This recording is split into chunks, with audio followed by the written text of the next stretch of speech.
영하 30도 벨라루스 시골 마을 한 동양인 청년이 무릎을 꿇었습니다.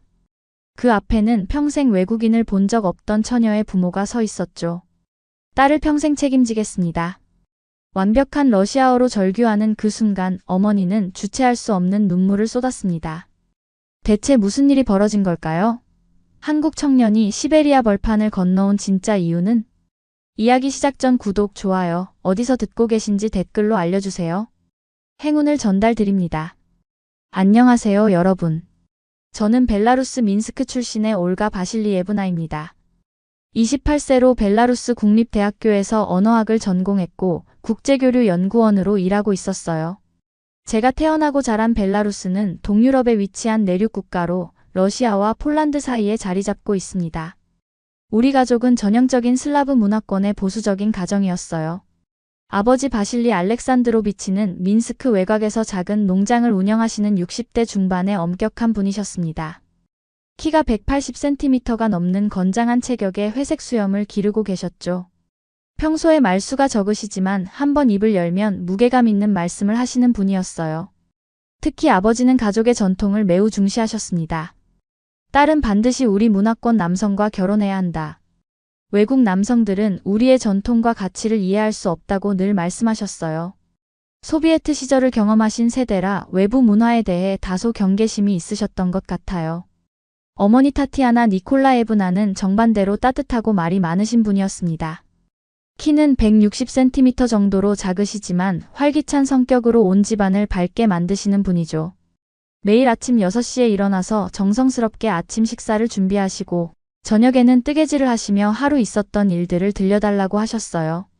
어머니 역시 보수적인 생각을 갖고 계셨지만 아버지보다는 열린 마음을 가지고 계셨어요. 올가야, 외국 공부는 좋지만 결혼은 우리끼리 해야 한다. 같은 문화권에서 자란 사람끼리 결혼해야 언어도 통하고 마음도 통한다. 그래야 평생 행복하게 살 수 있어라고 자주 당부하셨습니다. 저희 집은 민스크에서 차로 1시간 정도 떨어진 작은 마을에 있었어요. 2층 목조주택으로 앞마당에는 어머니가 가꾸신 아름다운 꽃밭이 있었고 뒷마당에는 아버지의 채소밭과 작은 과수원이 있었습니다. 여름이면 체리와 사과가 주렁주렁 열리고 겨울이면 온 집안이 하얀 눈으로 뒤덮여 동화 속 같은 풍경을 연출했죠. 저 역시 어려서부터 이런 환경에서 자라면서 아시아 문화에 대한 이해가 거의 없었어요. 한국이라는 나라는 그저 최근에 경제 발전이 빠른 신흥국 정도로만 알고 있었습니다. K-팝이나 드라마가 유명하다는 건 들었지만 그저 젊은이들 사이의 일시적인 유행 정도로만 생각했어요. 대학교에서 언어학을 전공하면서 다양한 언어에 관심을 갖게 되었는데 그 중에서도 한국어의 독특한 문법 구조와 경어법 시스템이 학문적으로 흥미로웠습니다. 한국어는 주어 마이너스 목적어 마이너스 동사 순서로 되어 있고 상대방에 따라 말의 높낮이가 달라지는 복잡한 체계를 가지고 있었거든요. 그런 제게 한국어 공부는 단순한 학문적 호기심에서 시작된 것이었습니다. 2019년 겨울, 민스크는 평년보다도 더 추웠어요. 12월부터 영하 25도 아래로 내려가는 날이 계속되었고 눈은 허리까지 쌓였습니다. 저는 매일 아침 7시에 일어나서 어머니가 끓여주신 뜨거운 차이를 마시며 하루를 시작했어요. 차이는 벨라루스 사람들이 매우 사랑하는 전통차인데 사모바르라는 전통차 끓이는 기구로 우려낸 진한 홍차에 잼이나 꿀을 넣어 마시는 거예요.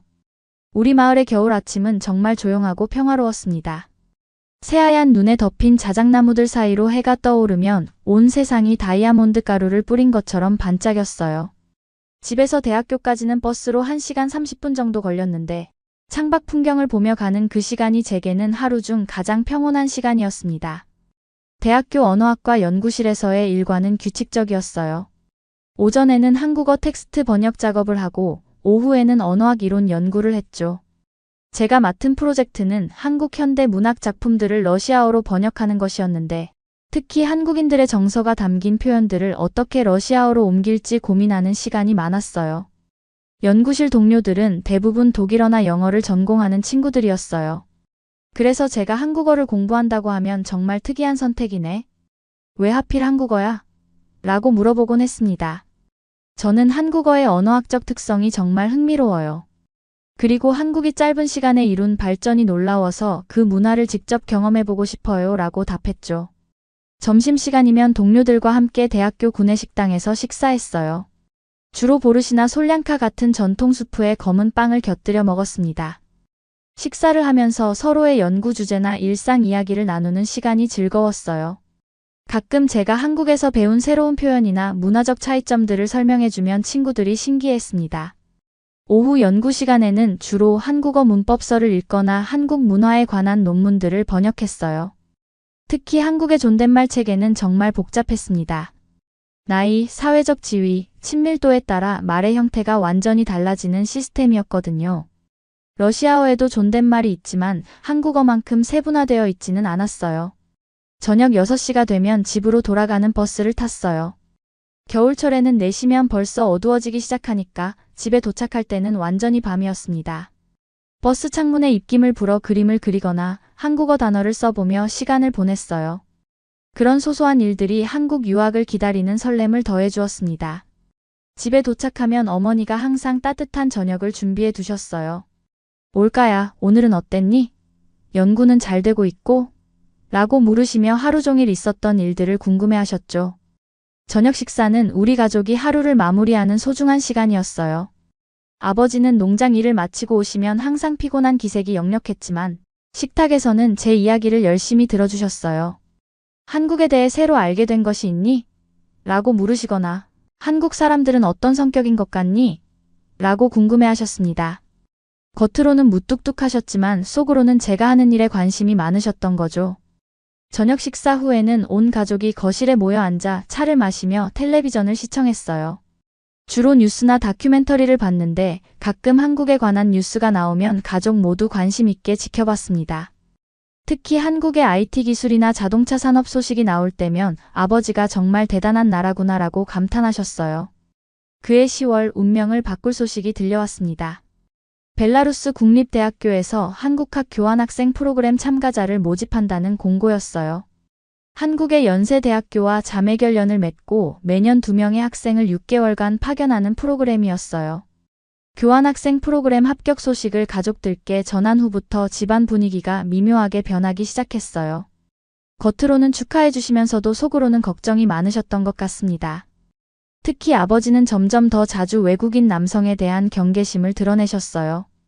올가야, 아시아 남성들과는 너무 가까워지지 말라고 수차례 말씀하셨어요. 그들의 문화는 우리와 완전히 다르다. 특히 여성을 대하는 태도가 많이 다를 거야. 우리는 여성을 동등한 파트너로 생각하지만 그들은 아직도 가부장적인 사고가 남아있다고 들었다라고 걱정을 표현하셨죠. 삼촌 미하일도 마찬가지였어요. 주말에 우리 집에 놀러 오시면서 올가야, 동양 남자들은 조심해야 한다. 내가 들은 바로는 결혼 전에는 굉장히 로맨틱하고 세심하게 잘해주지만 결혼하면 완전히 달라진다더라고 말씀하셨습니다. 여자를 소유물로 생각하고 집안에만 가두고 자유를 주지 않는다는 이야기를 들었어. 특히 한국은 아직도 유교 문화의 영향이 강해서 며느리에게 굉장히 엄격하다고 하더라고라는 편견. 어린 말씀을 자주 하셨어요. 이모 갈리나도 비슷한 걱정을 하셨어요. 올가야, 공부는 좋지만 그쪽에서 남자친구 같은 거 만들 생각은 하지 마라. 문화가 너무 달라서 나중에 문제가 될 거야 라고 조언하셨습니다. 언어도 그렇고 생활 방식도 완전히 다른데 어떻게 평생을 함께 살겠어? 그냥 경험 삼아 구경만 하고 와라. 어머니도 속으로는 걱정이 많으셨지만 겉으로는 우리 올가는 똑똑하니까 잘 구별할 거야. 공부 열심히 하고 안전하게 다녀오면 되라고만 말씀하셨어요. 하지만 제가 짐을 싸는 모습을 보실 때마다 걱정스러운 표정을 숨기지 못하셨습니다. 마을 사람들의 반응도 복잡했어요. 이장님은 올가가 한국에 공부하러 간다니 대단하다. 우리 마을의 자랑이야 라고 말씀하시면서도 하지만 너무 오래 있으면 안 돼. 외국 문화에 물들면 우리 전통을 잊어버릴 수 있어 라고 걱정하셨어요. 마을 할머니들은 더 직설적이었어요. 올가야, 공부는 좋지만 결혼은 꼭 우리나라 남자와 해야 한다. 외국 남자들은 믿을 수 없어. 특히 동양 남자들은 우리와 생김새도 다르고 문화도 다르니까 아이들이 어떻게 생길지 모르잖아 라고 말씀하시기도 했어요. 이런 주변의 편견 어린 말들이 제 마음을 점점 무겁게 만들었어요. 물론 저도 처음에는 단순히 언어와 문화를 공부하러 가는 것이었지만 주변에서 계속 경고를 듣다 보니 괜한 부담감이 생겼습니다. 정말 아무 일 없이 공부만 하고 올 수 있을까? 라는 의문이 들기 시작했어요. 특히 걱정되는 건 제 자신이었어요. 저는 원래 호기심이 많고 새로운 사람들과 쉽게 친해지는 성격이었거든요. 만약 한국에서 좋은 사람을 만나게 된다면 가족들의 반대를 무릅쓰고 관계를 이어갈 수 있을까? 아니면 가족들 말대로 공부만 하고 돌아와야 할까? 출국 한 달 전 대학교 지도교수님과 면담을 했어요. 교수님은 올까 한국에서 많은 것을 배우고 오렴. 하지만 너무 감정적으로 휘둘리지는 마라. 학업에 집중하는 것이 가장 중요하다고 조언해 주셨습니다. 특히 인간관계에서는 신중해야 한다. 문화적 차이로 인한 오해가 생길 수 있거든이라고 덧붙이셨죠. 친한 친구 나타샤는 더 솔직했어요. 올까야, 솔직히 말하면 나도 걱정돼. 너 성격이 워낙 순수하고 사람을 잘 믿잖아. 한국 남자들이 어떨지 모르는데 너무 쉽게 마음을 주지는 말아라고 충고했습니다. 6개월 후에는 어차피 돌아와야 하는데 감정적으로 복잡해지면 너만 힘들어져. 이런 걱정들이 계속 쌓이다 보니 출국 날짜가 가까워질수록 설렘보다는 불안감이 더 커졌어요. 밤에 혼자 있을 때면 정말 괜찮을까? 혹시 가족들이 걱정하는 일이 실제로 일어나는 건 아닐까? 라는 생각이 들었습니다. 어느 날 밤 어머니가 제 방에 들어와서 진지하게 말씀하셨어요. 올까야, 엄마가 한 가지 부탁이 있다. 한국에 가서 어떤 사람을 만나든 항상 신중하게 생각해라. 특히 남자 문제에서는 더욱 조심해야 한다. 문화가 다르면 생각하는 방식도 다르거든이라고 당부하셨습니다. 그리고 무슨 일이 있어도 가족을 잊지 마라. 네가 아무리 멀리 가도 이곳이 내 진짜 집이고 우리가 내 진짜 가족이야. 6개월 후에는 반드시 집으로 돌아와야 한다는 걸 명심해라라고 말씀하시며 제 손을 꼭 잡으셨어요. 어머니의 손이 차갑게 떨리는 것을 느꼈습니다. 2020년 3월 2일 월요일 드디어 한국으로 떠나는 날이 왔습니다. 민스크 국제공항에서 가족들과 작별 인사를 나눌 때의 기억이 지금도 생생해요. 어머니는 끝까지 눈물을 참으려고 하셨지만 결국 제 품에 안기면서 울음을 터뜨리셨습니다. 우리 딸아, 건강하게 잘 다녀와라. 무슨 일이 있어도 가족을 잊지 마라고 말씀하시며 제 등을 토닥여 주셨어요. 12시간의 긴 비행 끝에 인천국제공항에 도착했을 때의 첫인상은 정말 강렬했어요. 공항의 규모부터가 압도적이었습니다. 민스크 공항과는 비교가 안 될 정도로 크고 현대적이었어요. 모든 것이 체계적이고 깔끔하게 정리되어 있었고 안내 표시도 명확했습니다. 공항 직원들의 친절함과 질서정연한 시스템에 첫 번째 놀라움을 느꼈죠. 서울연세대학교 언어교육원에 도착한 것은 오후 2시경이었어요. 국제학생 오리엔테이션이 진행되고 있었고 전 세계에서 온 다양한 학생들이 모여 있었어요. 그 중에서도 한국 학생들의 예의 바른 모습이 인상적이었습니다. 서로 인사할 때 정중하게 고개를 숙이고 어른들께는 더욱 공손하게 대하는 모습을 보며 이 나라 사람들은 정말 예의를 중요하게 생각하는구나라고 느꼈어요. 그날 오후 운명적인 만남이 시작되었습니다. 국제학생 환영 리셉션에서 각국 학생들을 위한 통역 자원봉사자들이 배치되어 있었는데 그중 러시아어 담당이었던 김지훈이라는 남학생이 제게 다가왔습니다. 지훈은 키가 175cm 정도 되는 단정한 체격의 검은 뿔테 안경을 쓰고 있었어요. 첫인상은 정말 진지하고 성실해 보였습니다. 말할 때도 차분하고 신중한 느낌이었죠. 무엇보다 눈빛이 맑고 진실해 보였어요. 그가 저에게 다가와서 안녕하세요. 벨라루스에서 오셨군요. 정말 먼 길을 오셨네요. 라며 유창한 러시아어로 인사했을 때 저는 깜짝 놀랐습니다. 발음이 정확했을 뿐만 아니라 억양도 자연스러웠어요. 동양인이 제 모국어를 이렇게 잘하는 것을 처음 봤거든요. 순간 심장이 한 박자 빨라지는 것을 느꼈습니다. 어떻게 러시아어를 이렇게 잘하세요? 라고 물었더니 지훈은 겸손하게 웃으며 국제경영학과 4학년인데 러시아어를 부전공하고 있어요. 동유럽 문화에 관심이 많아서 2년 전부터 독학으로 시작했는데 벨라루스 분을 실제로 만나니까 정말 기뻐요 라고 답했습니다. 그의 진지하고 성실한 모습에서 다른 한국 남학생들과는 확연히 구별되는 무언가를 느꼈어요. 말하는 태도도 정중했고 질문을 할 때도 진심으로 궁금해하는 모습이었습니다. 벨라루스의 문화는 어떤가요? 러시아와는 어떤 차이가 있나요? 라고 물으며 제 말에 집중해서 들어주었어요. 저는 벨라루스는 러시아와 비슷하지만 좀 더 온화한 편이에요. 사람들도 조용하고 자연을 사랑하죠. 특히 우리는 숲과 호수가 많아서 자연과 함께 사는 문화가 발달했어요. 라고 설명했습니다. 지우는 정말 관심 있게 들으며 그럼 벨라루스 전통 음악이나 춤도 있나요? 라고 더 자세히 물어보았어요. 그날 밤 기숙사 방으로 돌아와서도 지훈의 모습이 계속 머릿속에 맴돌았어요. 왜 저렇게 러시아어를 열심히 배웠을까? 정말 단순한 학문적 관심일까? 라는 궁금증이 생겼습니다. 그리고 무엇보다 그의 진지한 눈빛과 정중한 태도가 인상적이었어요. 다음 날부터 본격적인 한국어 수업이 시작되었는데 지훈이 제게 혹시 언어 교환을 해보실 생각이 있으세요? 제가 올가 씨께 한국어를 가르쳐드리고 올가 씨가 저에게 러시아어를 더 정확하게 가르쳐 주시면 어떨까요? 라고 제안했습니다. 저는 망설임 없이 좋은 생각이에요 라고 답했습니다. 솔직히 말하면 지훈에 대한 호기심도 있었지만 무엇보다 한국어를 현지인에게 직접 배울 수 있는 기회였거든요. 그렇게 시작된 언어 교환이 제 인생을 완전히 바꿔놓을 줄은 그때는 꿈에도 생각하지 못했어요. 처음에는 정말 순수한 학습 목적이었습니다. 일주일에 2번 도서관이나 카페에서 만나서 서로의 언어를 가르쳐 주었죠. 지훈은 정말 열심히 러시아어를 배우려고 했어요. 매번 만날 때마다 새로운 질문들을 준비해왔고 제가 가르쳐준 표현들을 꼼꼼히 노트에 적어두었습니다. 특히 벨라루스 문화에 대해서도 끊임없이 관심을 보였어요. 저 역시 지훈을 통해 한국 문화를 더 깊이 이해하게 되었어요. 그는 단순히 언어만 가르쳐주는 것이 아니라 한국 사람들의 사고방식, 가족관계, 사회구조 등에 대해서도 자세히 설명해 주었습니다. 그렇게 3주가 지났을 때 저는 지훈에 대해 뭔가 특별한 감정을 느끼기 시작했어요. 그는 정말 배려심이 많고 성실한 사람이었거든요. 그리고 무엇보다 제 문화를 진심으로 존중하고 이해하려고 노력하는 모습이 감동적이었습니다. 하지만 동시에 가족들의 걱정스러운 목소리가 계속 머릿속을 맴돌았어요. 지훈과의 만남이 더 빈번해질수록 저는 점점 더 복잡한 감정에 빠져들었어요. 처음에는 일주일에 2번이던 언어 교환이 거의 매일같이 이루어졌습니다. 도서관에서 공부하다가도 쉬는 시간에는 자연스럽게 함께 카페에 가서 차를 마시며 이야기를 나눴죠. 지훈의 세심함은 정말 놀라웠어요.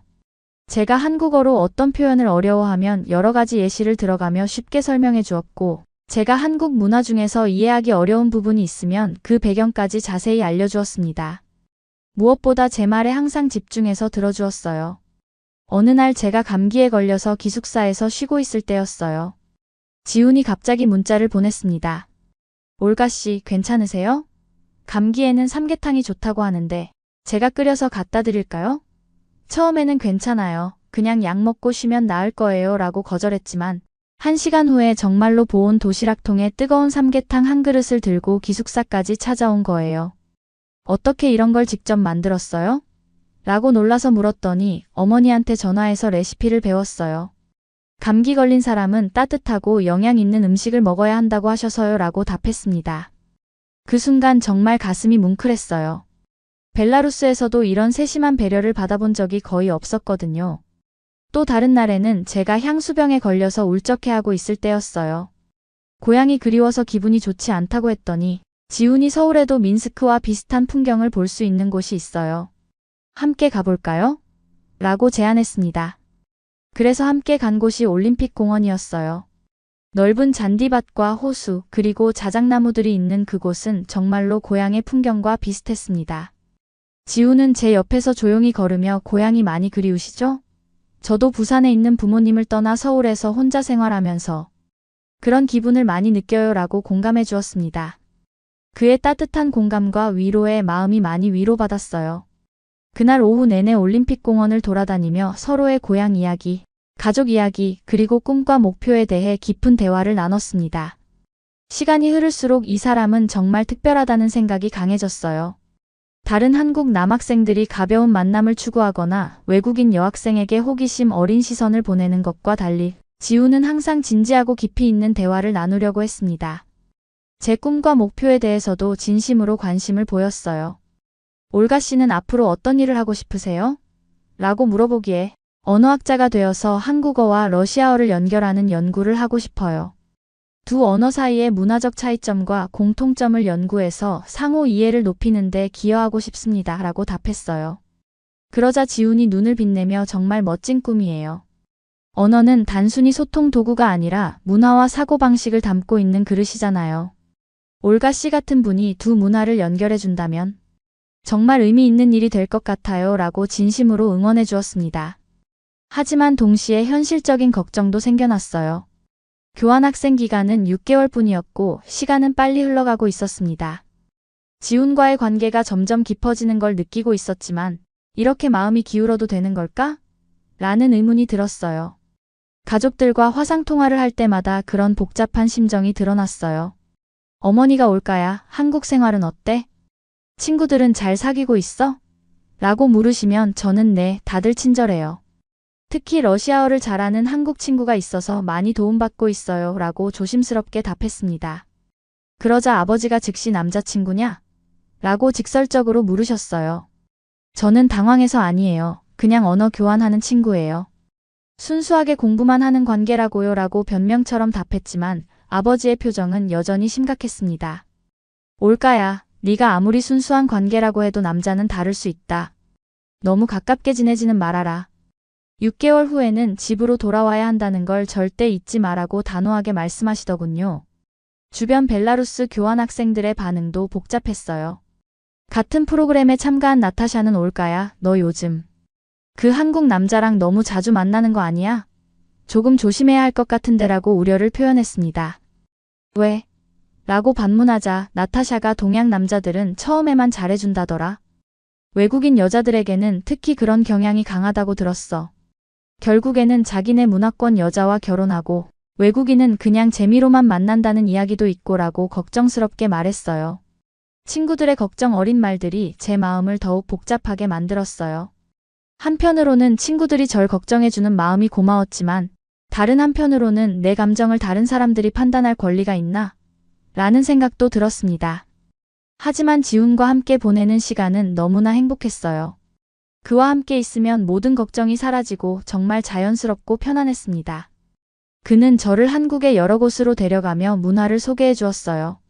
경복궁에 갔을 때는 한복 대여점에서 한복을 입고 사진을 찍었는데 지훈이 올가씨가 한복을 입으니까 진짜 한국 사람 같아요.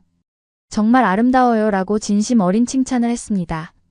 그 말에 얼굴이 빨개져서 고개를 숙였더니 지훈이 웃으면서 부끄러워하는 모습도 정말 귀여워요 라고 했어요. 4월 중순 벚꽃이 만개한 여의도 공원에 간 날이 가장 기억에 남아요. 분홍빛 벚꽃 터널 아래를 걸으면서 지훈이 조심스럽게 말했습니다. 올가씨, 저도 솔직히 고백하고 싶은 게 있어요. 처음에는 정말 언어 교환 목적으로 시작했지만 지금은 올가씨와 함께 있는 시간이 하루 중에서 가장 행복한 시간이에요. 그 말에 제 심장이 쿵쾅거렸어요. 저도 지훈씨와 함께 있으면 정말 행복해요. 하지만 6개월 후에는 제가 벨라루스로 돌아가야 하잖아요 라고 조심스럽게 말했습니다. 그날 이후로 저희 관계는 묘한 상태가 되었어요. 서로에 대한 감정을 확인했지만 미래에 대한 불확실성 때문에 완전히 마음을 열지는 못하겠더라고요. 시간이 흐를수록 상황은 점점 더 복잡해져 갔어요. 지훈과의 관계가 깊어질수록 주변의 걱정과 우려의 목소리도 더욱 커졌습니다. 특히 같은 교환학생 프로그램에 참가한 벨라루스 친구들의 반응이 점점 부정적으로 변해갔어요. 나타샤는 어느 날 저를 따로 불러서 진지하게 이야기했습니다. 올가야, 솔직히 너 요즘 너무 위험한 길로 가고 있는 것 같아. 그 한국 남자와 거의 매일 만나잖아. 이건 단순한 친구 관계가 아니야. 무슨 말이야? 우리는 그냥 언어 교환하고 문화를 배우는 관계라고 변명했지만 나타샤는 고개를 저었어요. 올가야, 내 표정을 봐. 그 남자 이야기만 나오면 눈이 반짝거려. 완전히 빠진 거 맞잖아. 예카테리나도 합세했어요. 나도 걱정돼. 동양 남자들의 특징을 아니? 처음에는 굉장히 로맨틱하고 세심하게 잘해줘. 하지만 그건 다 사냥을 위한 전술이야. 일단 여자가 마음을 주면 태도가 완전히 달라진다고. 더 큰 문제는 가족들과의 화상통화였어요. 어느 날 어머니가 올까야, 요즘 표정이 이상하다. 무슨 일 있니? 라고 물으셨을 때 저는 순간 당황했어요. 얼굴 표정까지 바뀐 게 화상통화로도 느껴진다니. 아무것도 아니에요, 엄마. 그냥 공부가 조금 힘들어서라고 얼버무렸지만 어머니의 눈은 속일 수 없었나 봐요. 결국 더 이상 숨길 수 없어서 조심스럽게 털어놓았어요. 한국 친구가 하나 있어요. 남자친구인데 정말 좋은 사람이에요. 공부도 많이 도와주고 한국 문화도 알려주고. 그 순간 화면 너머로 아버지가 다가오시는 게 보였어요. 어머니가 뭔가 심각한 표정으로 아버지께 귀띔하자 아버지의 얼굴이 순식간에 굳어졌습니다. 올까? 당장 그 남자와 만나는 걸 중단해라. 아버지의 큰 목소리에 저는 깜짝 놀랐어요. 평소에 차분하신 분인데 이렇게 화를 내시는 걸 본 적이 거의 없었거든요. 아빠, 왜 그래요? 아직 아무것도 안 들어보시고. 들을 필요 없다. 내가 처음부터 경고했지 않았나? 외국 남자들, 특히 아시아 남자들과는 가까이 지내지 말라고 했잖아. 하지만 지훈은 정말 좋은 사람이에요. 아빠가 직접 만나보시면 알 거예요. 지훈? 이름까지 다 알고 있다고? 올까야, 네가 지금 얼마나 위험한 상황에 있는지 모르겠니? 아버지가 한숨을 깊게 쉬시며 말씀하셨어요. 그날 화상통화는 서로 감정이 상한 채로 끝났어요. 아버지는 2주 안에 그 남자와 관계를 정리하고 공부에만 집중해라. 그렇지 않으면 당장 귀국시키겠다고 엄포를 놓으셨고, 저는 아빠는 제 마음도 모르면서 왜 그렇게 독단적이세요? 라고 반발했죠. 며칠 후 상황은 더욱 복잡해졌어요. 벨라루스 대학교 담당 교수님에게서 연락이 왔거든요. 올까, 내 부모님이 연락하셨다. 네가 그곳에서 남자 문제로 공부에 집중하지 못하고 있다고 하시더라. 정말 그러니? 교수님까지 알게 되었다니 정말 당황스러웠어요. 교수님, 그런 게 아니에요. 저는 공부도 열심히 하고 있고 성적도 좋게 나오고 있어요. 성적은 그렇다고 하더라. 하지만 올까야, 교환학생 프로그램의 목적을 잊으면 안 된다. 너는 학문적 경험을 쌓으러 간 거지 개인적인 관계를 만들러 간 게 아니야. 설상가상으로 같은 기숙사에 살고 있는 다른 나라 교환학생들의 시선도 느껴지기 시작했어요. 독일에서 온 한나가 올까, 너 요즘 한국 남자와 너무 자주 만나는 것 같은데. 괜찮아? 라고 우회적으로 걱정을 표현했습니다. 프랑스에서 온 마리도 비슷한 얘기를 했어요. 모든 사람들이 저를 걱정한다는 명목으로. 제 관계에 대해 부정적인 의견을 표현하니 점점 위축되고 혼란스러워졌어요. 정말 내가 잘못된 길을 가고 있는 건가? 모든 사람들이 반대하는데 나 혼자만 맞다고 생각하는 게 말이 되나? 그런 상황에서 지훈과의 만남도 예전만큼 편하지 않았어요. 지훈도 제 상황을 알고 있었기 때문에 조심스러워하는 게 느껴졌거든요. 예전에는 자연스럽게 손을 잡거나 어깨에 손을 올리곤 했는데 이제는 그런 스킨십도 조심스러워했어요. 어느 날 저는 지훈에게 직접적으로 물어봤어요. 지훈 씨, 솔직히 말해줘요. 우리 관계 때문에 지훈 씨도 부담스러우시죠? 지훈이 잠시 망설이더니 솔직하게 답했어요. 부담스럽지 않다고 하면 거짓말이겠죠. 하지만 그건 올가 씨 때문이 아니라 상황 때문이에요. 저도 제 부모님께 올가 씨 이야기를 했는데 처음 반응은 좋지 않았어요. 지훈 씨 부모님도 반대하시나요? 완전히 반대는 아니지만 걱정을 많이 하세요. 외국인과의 연애는 신중해야 한다. 문화적 차이를 충분히 고려해야 한다. 이런 말씀들을 하시더라고요. 그 이야기를 들으니 더욱 절망적이었어요. 양쪽 가족 모두 우리 관계를 반대하고 있다니. 게다가 교환학생 기간도 반 정도 지나가서 시간은 점점 부족해지고 있었어요. 지훈도 그런 현실을 인식하고 있었던 것 같아요. 올가 씨, 우리 좀 냉정하게 생각해 볼 필요가 있을 것 같아요. 지금처럼 계속 가다가는 서로 상처만 받을 수도 있어요. 그 말에 가슴이 철렁 내려앉았어요. 무슨 뜻이에요? 올가 씨도 알잖아요. 몇 개월 후면 벨라루스로 돌아가셔야 하고 저는 한국에 남아 있어야 하고 그리고 양쪽 가족들도 모두 반대하고 계시고 그래서 포기하자는 말인가요? 지훈이 한참을 침묵하더니 고개를 숙였어요. 포기하자는 게 아니라 좀 더 신중하게 접근했으면 해요. 그날 우리는 처음으로 크게 다퉜어요. 서로 감정이 상한 채로 헤어졌고 며칠 동안은 연락도 하지 않았습니다. 그 며칠이 정말 괴로웠어요. 지훈 없는 하루가 이렇게 공허할 줄 몰랐거든요. 하지만 동시에 역시 모든 사람들이 맞았나? 나 혼자만 착각하고 있었던 건가? 라는 생각도 들었어요. 며칠 동안 지훈과 연락을 하지 않으니 정말 마음이 공허했어요. 수업에 집중도 안 되고 밤에는 잠도 잘 오지 않았습니다. 친구들은 이제야 정신을 차렸구나라며 안도하는 표정을 지었지만 저는 전혀 시원하지 않았어요. 일주일 후 결국 지훈이 먼저 연락을 했습니다. 올가 씨, 이번 주말에 시간 있으세요? 이야기하고 싶은 게 있어요. 한강공원에서 만났는데 지훈의 표정이 평소와 달리 굉장히 진지했어요. 한참을 침묵하며 강물을 바라보더니 천천히 입을 열었습니다.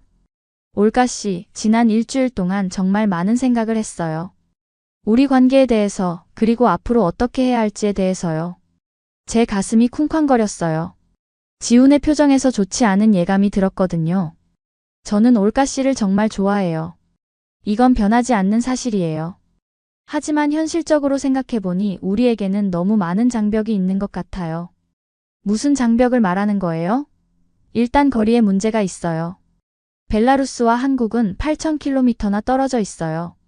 그리고 문화적 차이도 있고 양쪽 가족들의 반대도 있고. 저는 필사적으로 반박했어요. 그런 문제들은 극복할 수 있어요. 요즘 세상에 거리가 뭐 그렇게 중요해요? 화상통화도 있고 비행기도 있고.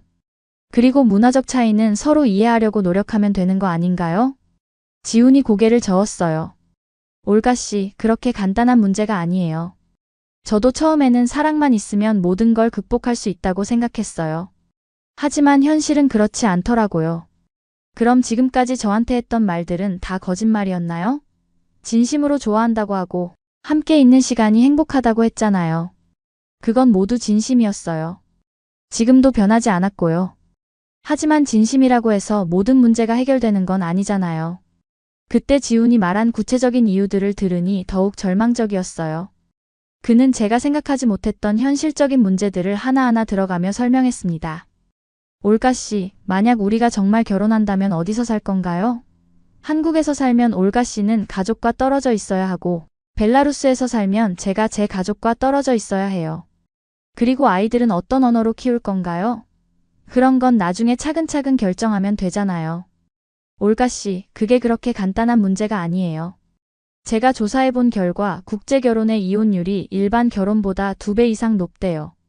그 이유가 바로 이런 문화적, 언어적 차이 때문이라고 하고요. 지훈이 미리 조사까지 해봤다는 사실에 더욱 충격을 받았어요. 그리고 무엇보다 양쪽 가족들의 반대가 너무 강해요. 올가 씨 부모님은 저를 만나보지도 않고 반대하고 계시고 제 부모님도 마찬가지예요.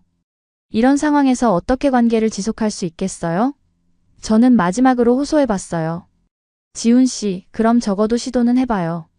저희 부모님께 직접 만나 뵙고 진심을 보여드리면 마음을 바꾸실 수도 있어요. 지훈이 씁쓸하게 웃었어요. 올가 씨, 현실적으로 생각해보세요. 제가 벨라루스까지 가서 올가 씨 부모님을 설득한다고 해도 언어도 통하지 않고 문화도 모르는 상황에서 어떻게 신뢰를 쌓을 수 있겠어요? 러시아어 할 줄 아시잖아요. 기초 회화 정도예요. 부모님께 제 진심을 전달할 정도로는 부족해요. 그날 대화는 결국 결론에 도달하지 못한 채 끝났어요. 지훈은 조금 더 시간을 두고 생각해 보자고 했지만 그의 표정에서는 이미 결론이 난 것 같았어요. 그 다음 주부터 지훈과의 만남 횟수가 현저히 줄어들었어요. 예전에는 거의 매일 만났는데 이제는 일주일에 한두 번 정도만 언어 교환을 위해 만났습니다. 그마저도 예전처럼 편안하고 자연스럽지 않았어요. 지훈은 의도적으로 거리를 두려고 하는 것 같았어요.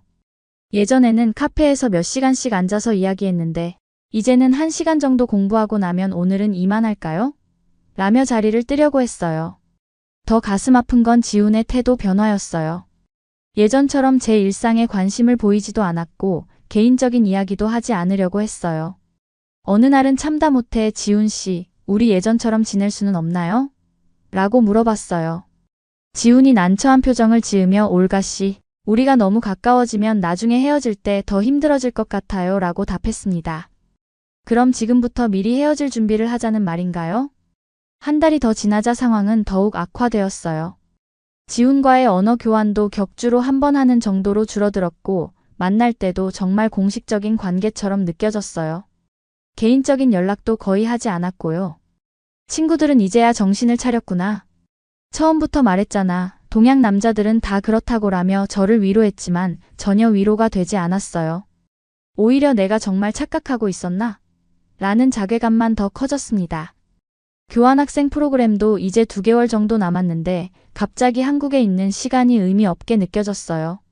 처음에 왔을 때의 설렘과 기대감은 모두 사라지고 그냥 시간이 빨리 지나가서 벨라루스로 돌아가고 싶다는 생각만 들었습니다.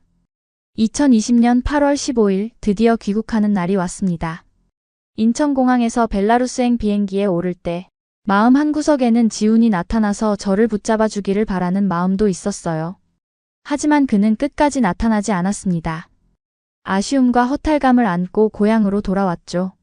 그렇게 제 첫 번째 시도는 완전한 실패로 끝났습니다.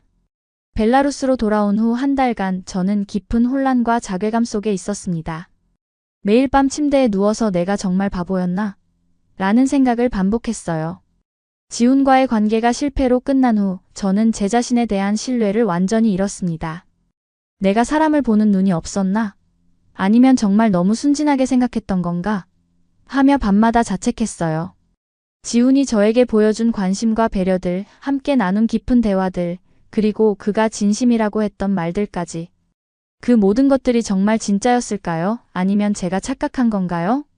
특히 가슴 아팠던 건 지훈의 변화 과정이었어요. 처음에는 정말 진심으로 저를 좋아하는 것 같았는데 주변의 반대와 현실적인 문제들이 대두되자 점점 뒤로 물러서는 모습을 보였거든요. 아, 역시 남자들은 다 그렇구나. 어려움이 닥치면 사랑보다는 현실을 택하는구나라는 씁쓸한 생각이 들었어요. 하지만 동시에 지훈이 저에게 했던 말들을 하나하나 되새겨봤어요. 올가 씨와 함께 있는 시간이 하루 중에서 가장 행복해요. 올가 씨를 정말 좋아해요. 진심이에요. 그런 말들이 정말 진심이었을까요? 아니면 그때는 진심이었지만 나중에 마음이 바뀐 건가요? 가장 힘든 건 제 자신에 대한 의심이었어요. 내가 너무 순진했나? 국제연애라는 게 정말 이렇게 복잡한 건가? 하며 자신감을 완전히 잃었습니다. 친구들은 계속 처음부터 말했잖아. 그런 관계는 오래갈 수 없다고라며 자신들이 옳았다는 식으로 말했어요. 그럴 때마다 더욱 위축되었습니다. 역시 내가 착각하고 있었구나. 다른 사람들은 다 현실을 제대로 보고 있었는데 나 혼자만 꿈속에서 살고 있었구나. 하지만 마음 한구석에서는 여전히 지훈에 대한 그리움이 남아 있었어요. 예전에 함께 갔던 카페나 공원이 생각날 때마다 가슴이 아팠습니다. 가족들과의 화상통화도 부담스러웠어요. 어머니가 올까야 요즘 표정이 밝아졌네. 역시 공부에만 집중하니까 좋지? 라고 말씀하실 때 저는 억지로 미소를 지으며 네, 정말 많은 걸 배웠어요. 라고 답했어요. 아버지는 더 직설적이셨어요. 올까야, 그 한국 남자 일은 정말 끝난 거지? 아버지 말이 맞았지? 역시 문화가 다른 사람들과는 깊은 관계를 맺기 어려워라고 말씀하셨어요. 그런 말을 들을 때마다 가슴이 답답했어요. 아버지가 옳았다는 걸 인정하고 싶지 않았거든요. 내가 너무 고집부렸나? 가족들 말을 처음부터 들었으면 이런 상처는 받지 않았을 텐데라는 후회도 들었어요. 동시에 그래도 시도해볼 가치가 있었잖아. 모든 국제연애가 실패하는 건 아니잖아 라는 반박도 있었고요. 어느 날 밤 정말 견디기 힘들어서 일기장에 제 심정을 털어놓았어요. 오늘로 지훈과 헤어진 지 정확히 6주가 되었다. 처음에는 화가 났고 그 다음에는 서운했고 지금은 그냥 공허하다. 정말 모든 게 꿈이었을까? 지훈이 저에게 보여준 관심과 사랑이 진짜였는지 가짜였는지는 이제 중요하지 않은 것 같다. 중요한 건 현실적으로 우리 관계가 지속될 수 없다는 사실이었던 것 같다.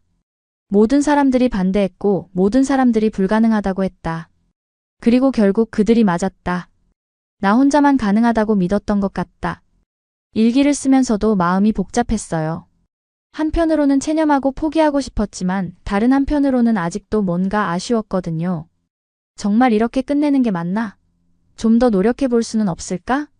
라는 생각도 들었지만 지훈이 이미 마음을 닫은 상황에서 제가 혼자 노력한다고 될 일은 아니었어요. 그렇게 하루하루 시간이 흘러갔어요. 대학교 연구실에서 다시 번역 일을 시작했고 한국어 공부도 계속했지만 모든 게 의무적으로 느껴졌어요. 처음 한국에 왔을 때의 설렘과 기대감은 완전히 사라져버렸습니다. 혹시 지훈이 마음을 바꿀까? 혹시 다시 연락이 올까? 라는 기대도 있었지만 그런 일은 일어나지 않았어요.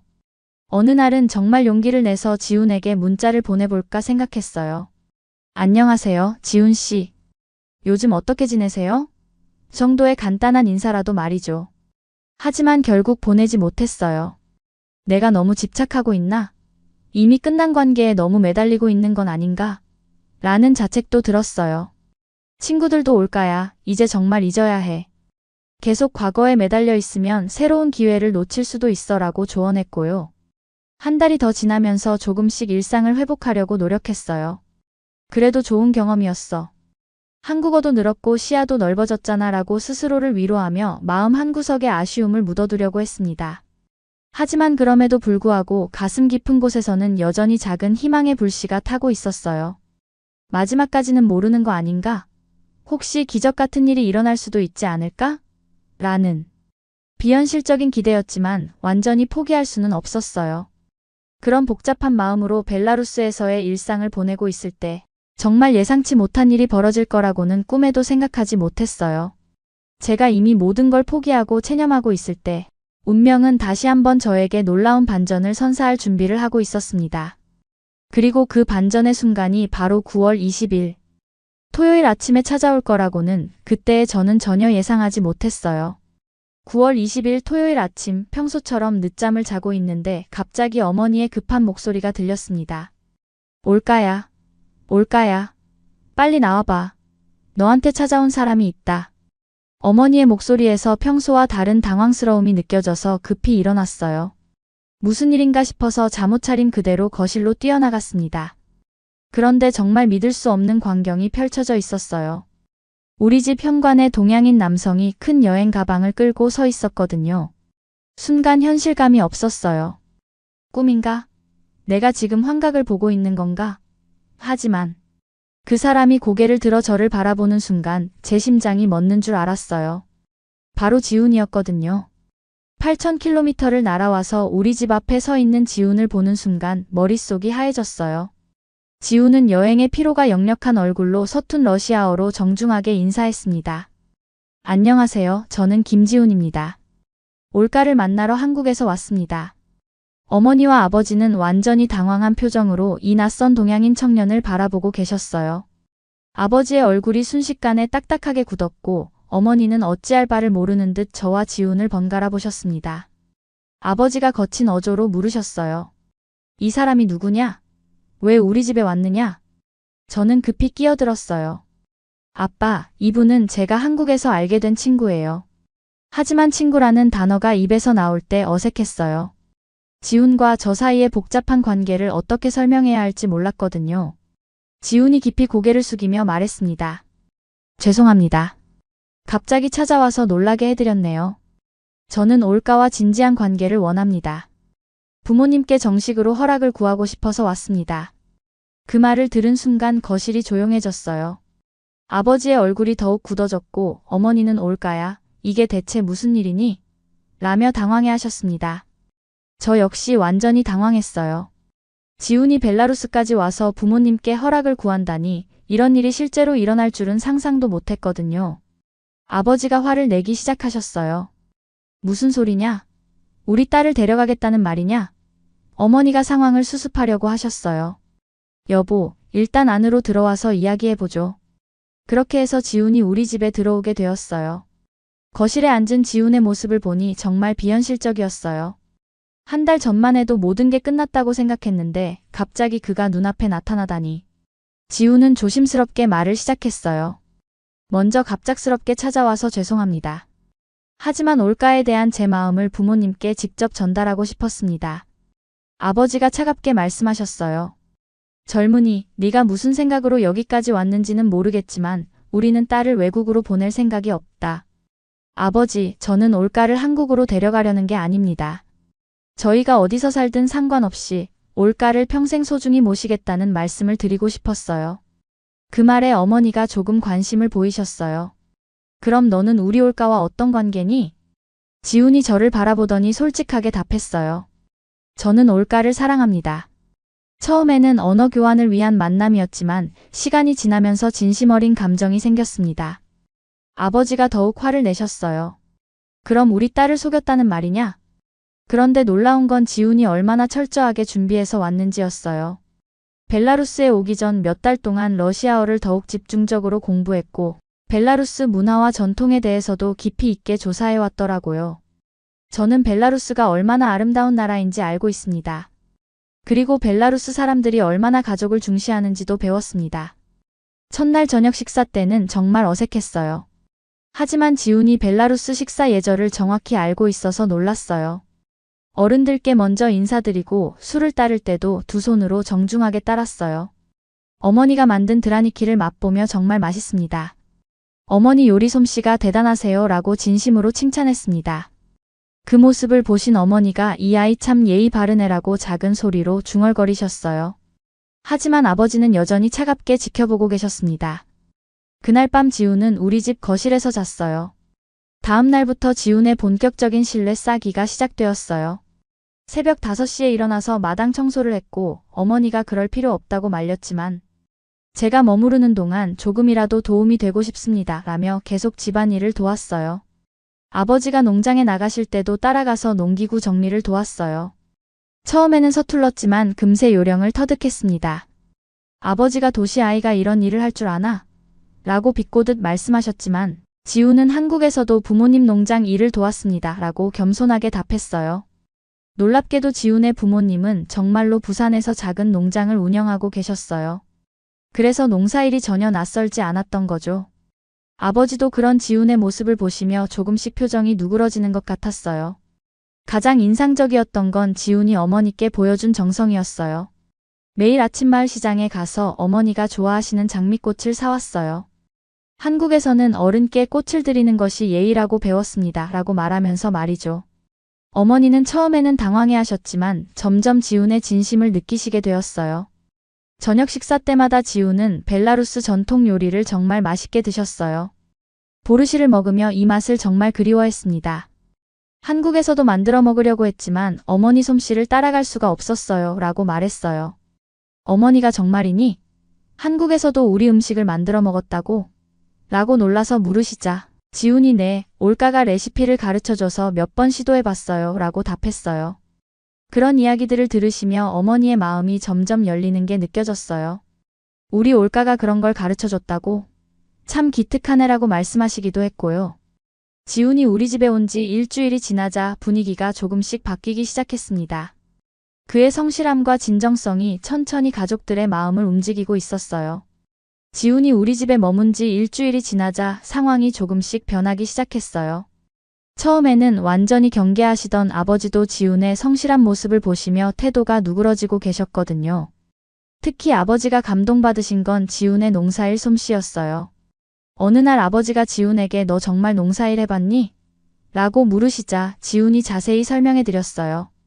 저희 아버지가 부산에서 20년째 농장을 운영하고 계세요. 어릴 때부터 방학 때마다 농장 일을 도왔습니다.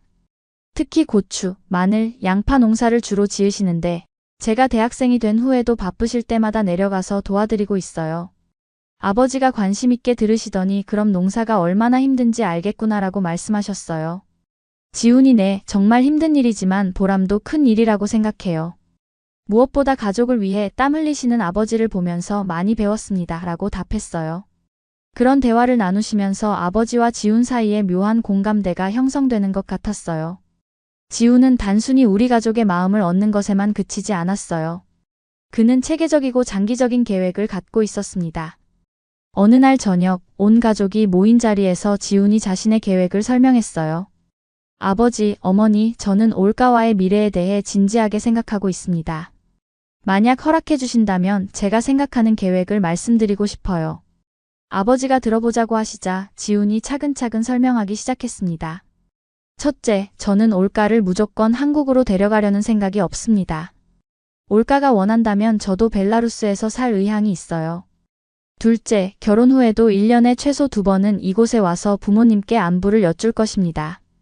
셋째, 아이들에게는 한국어와 러시아어, 벨라루스어를 모두 가르쳐서 두 문화의 뿌리를 잊지 않도록 하겠습니다.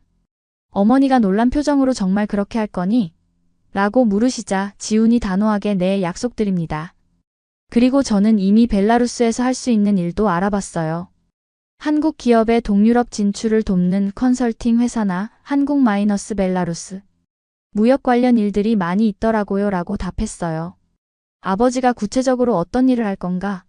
라고 물으시자 지훈이 준비해온 자료를 꺼냈어요. 한국의 IT 기업들이 동유럽으로 진출하려고 하는데 현지 사정을 아는 사람이 부족해요. 저는 국제경영을 전공했고 이제 러시아어도 할 수 있으니까 그런 일을 할 수 있어요. 그리고 올가씨가 언어학 전문가라서 번역이나 통역 일도 함께 할 수 있고요. 정말 놀라웠어요. 지훈이 이렇게까지 구체적으로 계획을 세워왔다니. 그는 단순히 감정적으로 접근한 게 아니라 현실적인 방안까지 모두 고려하고 있었던 거예요. 그리고 무엇보다 저는 벨라루스 문화를 진심으로 존중합니다.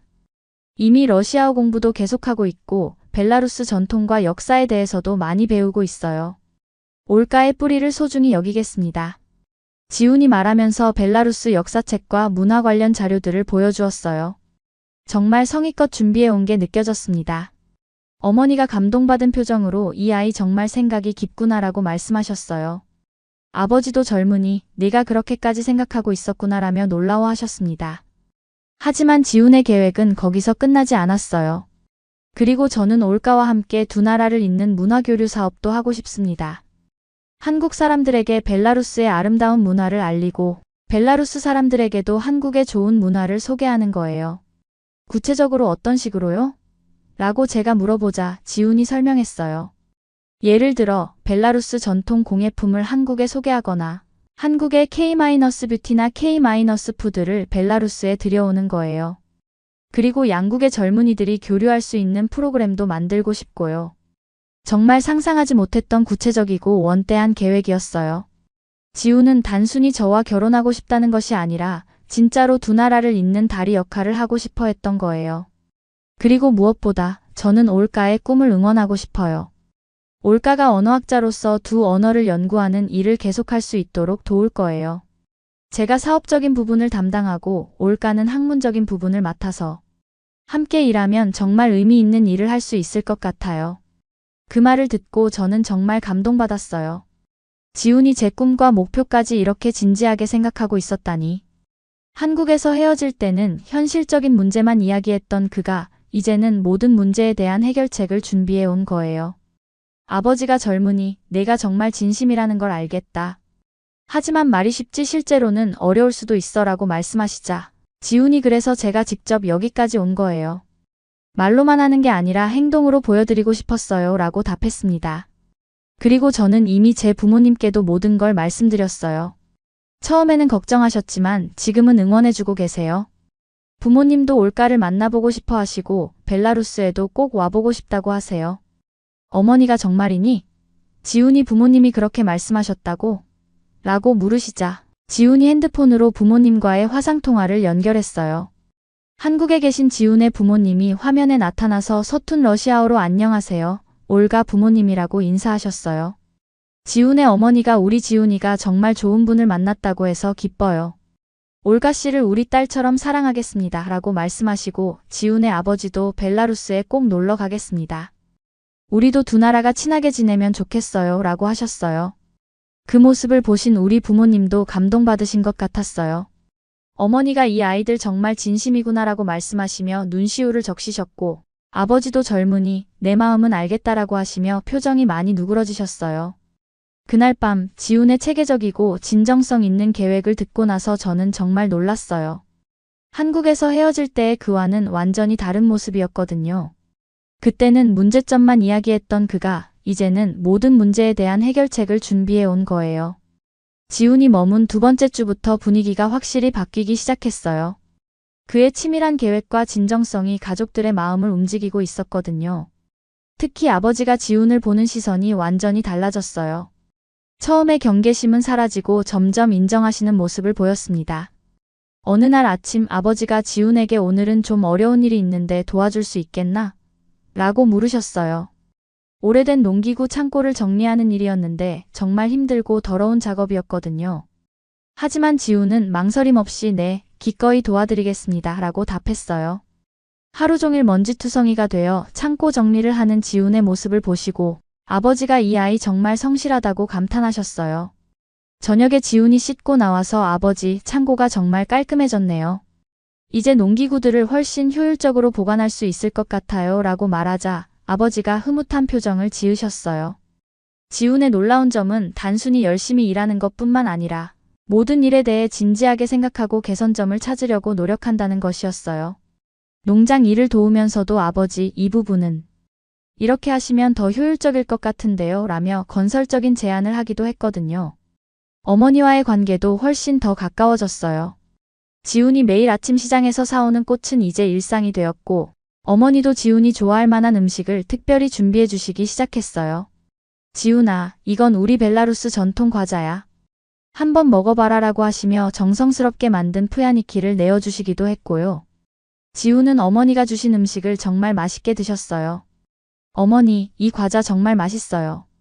레시피를 가르쳐 주시면 한국에 가서도 만들어 먹을 수 있을까요? 라고 물어보자 어머니가 기뻐하시며 그럼 당연히 가르쳐 줘야지라고 하셨어요. 그날부터 어머니와 지훈의 요리 수업이 시작되었어요. 지훈은 정말 열심히 벨라루스 요리를 배우려고 했고 어머니도 마치 아들을 가르치듯이 정성스럽게 알려주셨어요. 지훈아, 이 반죽은 이렇게 치대야 해. 너무 오래 하면 질겨져라고 하시며 직접 손을 잡고 가르쳐 주시기도 했어요. 마을 사람들의 반응도 점점 좋아지고 있었어요. 처음에는 호기심 반 경계심 반으로 지훈을 바라보던 이웃들이 이제는 친근하게 인사를 건네기 시작했어요. 특히 마을 이장님은 이 청년 참 예의 바르고 성실하네. 올가가 좋은 사람을 만났어라고 칭찬하셨어요. 지훈도 마을 사람들과 소통하려고 정말 노력했어요. 러시아어 실력이 늘면서 이제는 간단한 농담도 주고받을 수 있게 되었거든요. 마을 할아버지들과 체스를 두면서 이 게임 정말 재미있어요. 한국에서도 배드민턴 대신 체스를 해봐야겠어요 라고 말하면 할아버지들이 배꼽을 잡고 웃으시곤 했어요. 가장 인상적이었던 것은 지훈이 마을 교회에서 열린 가을 수학 감사절에 참여한 일이었어요. 벨라루스는 전통적으로 정교회 국가인데 지훈이 종교가 다름에도 불구하고 마을 행사에 적극적으로 참여하는 모습을 보여준 거예요. 저는 불교도이지만 하나님께 감사하는 마음은 모든 종교가 같다고 생각해요 라고 말하며 정성스럽게 촛불을 켜고 기도하는 지훈의 모습을 보고 마을 사람들이 정말 감동받았어요. 신부님도 이런 젊은이는 처음 봤다. 종교를 초월한 진정한 신앙심을 가지고 있구나라고 칭찬하셨어요. 하지만 모든 것이 순탄하지만은 않았어요. 지훈이 머문 지 2주가 되자 일부 마을 사람들 사이에서 다른 목소리들이 나오기 시작했어요. 외국 남자가 우리 처녀를 데려간다더라. 나중에 문제 생기면 누가 책임지나 같은 우려의 목소리들이었죠. 특히 마을에서 가장 보수적이기로 유명한 미하일 아저씨가 아무리 좋은 사람이라고 해도 문화가 다르면 나중에 갈등이 생기기 마련이야. 우리 올가가 고생할 수도 있어 라고 걱정을 표현하기도 했어요. 그런 이야기들이 아버지 귀에 들어가자 아버지가 지훈에게 솔직하게 말씀하셨어요. 지훈아, 네가 좋은 사람이라는 건 이제 알겠다. 하지만 아직도 걱정하는 사람들이 있어. 정말 우리 올가를 평생 행복하게 해줄 자신이 있니? 지훈이 진지하게 답했어요. 아버지, 저는 올가를 행복하게 해드릴 자신이 있습니다. 하지만 혼자서는 안 되고 올가와 함께 노력해야 한다고 생각해요. 그리고 무엇보다 두 가족이 서로를 이해하고 도와주어야 가능한 일이라고 생각합니다. 구체적으로 어떻게 할 건가? 라고 아버지가 물으시자 지훈이 첫째, 저는 평생 벨라루스어와 러시아어 공부를 계속할 거예요. 올가의 가족, 올가의 문화와 소통하기 위해서요. 둘째, 아이들에게도 두 나라의 역사와 문화를 모두 가르칠 거예요. 셋째, 경제적으로도 안정된 생활을 할 수 있도록 열심히 일하겠습니다. 라고 답했어요. 아버지가 경제적인 계획은 어떻게 되어 있나? 라고 물으시자 지훈이 준비해온 사업계획서를 보여드렸어요. 저는 한국-벨라루스 무역 컨설팅 회사를 차릴 계획이에요. 한국 기업들이 동유럽으로 진출할 때 도움을 주는 거죠. 이미 한국의 몇 개 회사와 예비 상담도 해봤어요. 정말 놀라웠어요. 지훈이 이렇게까지 구체적으로 준비하고 있었다니. 그는 단순히 감정적으로만 접근한 게 아니라 정말로 우리의 미래를 현실적으로 설계하고 있었던 거예요. 어머니가 지훈아, 정말 우리 올가를 사랑하는구나 라고 말씀하시자 지훈이 네, 어머니. 올가는 제게 세상에서 가장 소중한 사람이에요. 올가 없는 제 인생은 상상할 수 없어요 라고 진심으로 답했어요. 그런 지훈의 모습을 보며 저도 마음이 많이 움직였어요. 한국에서 헤어질 때는 현실적인 문제들 때문에 포기하려고 했던 그가 이제는 모든 문제를 해결하기 위해 이렇게 노력하고 있다니. 정말 진정한 사랑이 무엇인지 보여주는 것 같았어요. 하지만 가장 큰 시험은 아직 남아 있었어요. 지훈이 벨라루스에 온 지 3주째 되던 날 예상치 못한 최악의 상황이 벌어졌습니다. 그날 아침 일찍부터 마을 이장님이 심각한 표정으로 우리 집을 찾아오셨어요. 바실리, 좀 심각한 문제가 생겼네. 이장님의 말씀에 따르면 구역 경찰서에서 연락이 왔다는 거예요. 외국인이 장기간 개인 집에 머물고 있다는 신고가 들어왔다고 하더라고. 관련 서류가 제대로 갖춰져 있는지 확인하러 오겠다고 해. 더 심각한 것은 신고를 한 사람이 마을 사람이었다는 것이었어요. 이장님이 조심스럽게 말씀하시길 미하일이 신고한 것 같아. 그 사람이 어제 구청에 가서 외국인이 우리 마을에 와서 처녀를 꼬시고 있다. 이게 합법적인 일이냐고 문제를 제기했다더라고. 아버지의 얼굴이 순식간에 굳어졌어요. 그래서 어떻게 해야 하나? 이장님이 한숨을 쉬며. 일단 지훈 씨가 관광 비자로 입국했으니까 법적으로는 문제 없어. 하지만 3주 동안 한 집에 머물고 있다는 게 문제가 될 수 있어. 호텔에 머물렀어야 하는데. 그 순간 지훈의 얼굴이 창백해졌어요. 죄송합니다. 제가 법적인 부분을 제대로 확인하지 못했네요. 이장님이 지금이라도 호텔로 옮기면 되긴 하는데 문제는 마을 분위기야. 일부 사람들이 좋지 않게 보고 있어. 설상가상으로 그날 오후에는 더 큰 문제가 터졌어요. 마을에서 가장 영향력 있는 장로 몇 분이 우리 집을 찾아오신 거예요. 그분들의 표정이 심상치 않았어요. 장로 중 한 분인 니콜라이 할아버지가 무거운 목소리로 말씀하셨어요. 바실리, 우리가 와야 할 일이 아닌데 어쩔 수 없이 왔네. 마을 사람들이 많이 걱정하고 있어. 무슨 걱정을 하십니까? 아버지가 물으시자 다른 장로분이 답하셨어요. 외국 남자가 우리 처녀를 데려간다는 이야기 때문이야. 특히 젊은 엄마들이 우리 딸들까지 외국으로 시집 보내게 되는 거 아니냐며 불안해하고 있어. 더 충격적인 이야기가 이어졌어요. 그리고 일부에서는 동양 남자들은 여자를 노예처럼 부린다더라. 한국은 여자들이 성형수술을 강요받는다더라. 같은 근거 없는 소문들까지 돌고 있어. 지훈이 급히 해명하려고 했어요. 그런 건 전혀 사실이 아닙니다. 한국도 여성의 인권을 매우 중시하는 나라고. 하지만 장로분들은 지훈의 말을 듣지 않으시는 분위기였어요. 니콜라이 할아버지가 단호하게 말씀하셨어요. 젊은이, 네가 좋은 사람인 건 우리도 안다. 하지만 마을의 평화가 더 중요해. 이런 식으로 계속되면 마을이 둘로 갈라질 수도 있어. 아버지가 그럼 어떻게 하자는 말씀이십니까? 라고 물으시자 장로분들의 대답은 냉정했어요. 젊은이가 고국으로 돌아가는 게 좋겠어. 그리고 올가도 이런 문제는 접어두고 우리 마을 청년과 결혼하는 게 어떨까? 그 말을 들은 순간 저는 정말 화가 났어요. 할아버지들, 그건 너무하시는 거 아닌가요? 지훈이 뭘 잘못했다고. 하지만 어머니가 제 손을 잡으며 올가야, 조용히 해라고 말렸어요. 더 심각한 것은 아버지의 반응이었어요. 평소에 지훈을 아끼시던 아버지도 장로분들의 압박 앞에서는 어쩔 수 없어 보이셨어요. 지훈아, 미안하다. 내 마음으로는 널 사위로 받아들이고 싶지만 마을 전체가 반대하는데 어쩔 수 없네. 지훈이 절망적인 표정으로 아버지, 제가 뭔가 잘못한 게 있나요? 제가 더 노력하면 안 될까요? 라고 물어봤지만 아버지가 고개를 저으셨어요. 네가 잘못한 건 없어. 하지만 현실이 그렇다는 거야. 그날 저녁 상황은 더욱 악화되었어요. 마을 청년회에서 정식으로 항해 서한을 보내온 거예요. 외국인의 장기 체류로 인해 마을의 전통과 순수성이 훼손되고 있다. 즉시 조치를 취하라는 내용이었어요. 심지어 일부 과격한 청년들은 우리 집 앞에서 작은 시위까지 했어요. 벨라루스 처녀는 벨라루스 남자와 외국인은 돌아가라 같은 구호를 외치면서 말이에요. 물론 많은 사람들이 참가한 건 아니었지만 그래도 충격적이었어요. 지훈은 그 모든 것을 지켜보며 깊은 좌절에 빠졌어요. 올까, 미안해. 내가 너와 내 가족에게 이런 고통을 안겨줄 줄 몰랐어. 저는 지훈 씨 잘못이 아니에요. 사람들이 너무 편견에 사로잡혀 있는 거예요 라고 위로했지만 지훈의 상처는 깊어 보였어요. 더 가슴 아픈 것은 어머니의 변화였어요. 그동안 지훈을 정말 아들처럼 아껴주시던 어머니도 이제는 걱정이 앞서시는 것 같았어요. 올가야, 어머니도 지훈이가 좋은 아이라는 건 안다. 하지만 이렇게 마을 전체가 반대하는데 어떻게 하겠니? 가장 결정적이었던 것은 경찰서에서 정말로 연락이 온 일이었어요.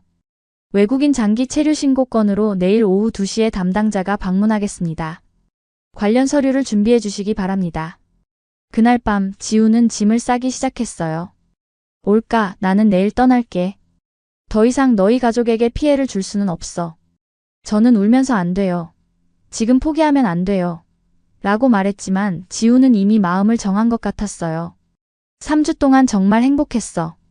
내 가족들이 얼마나 따뜻한 사람들인지 알게 되었고 벨라루스가 얼마나 아름다운 나라인지도 배웠어. 하지만 내 때문에 이 모든 사람들이 고통받을 수는 없어.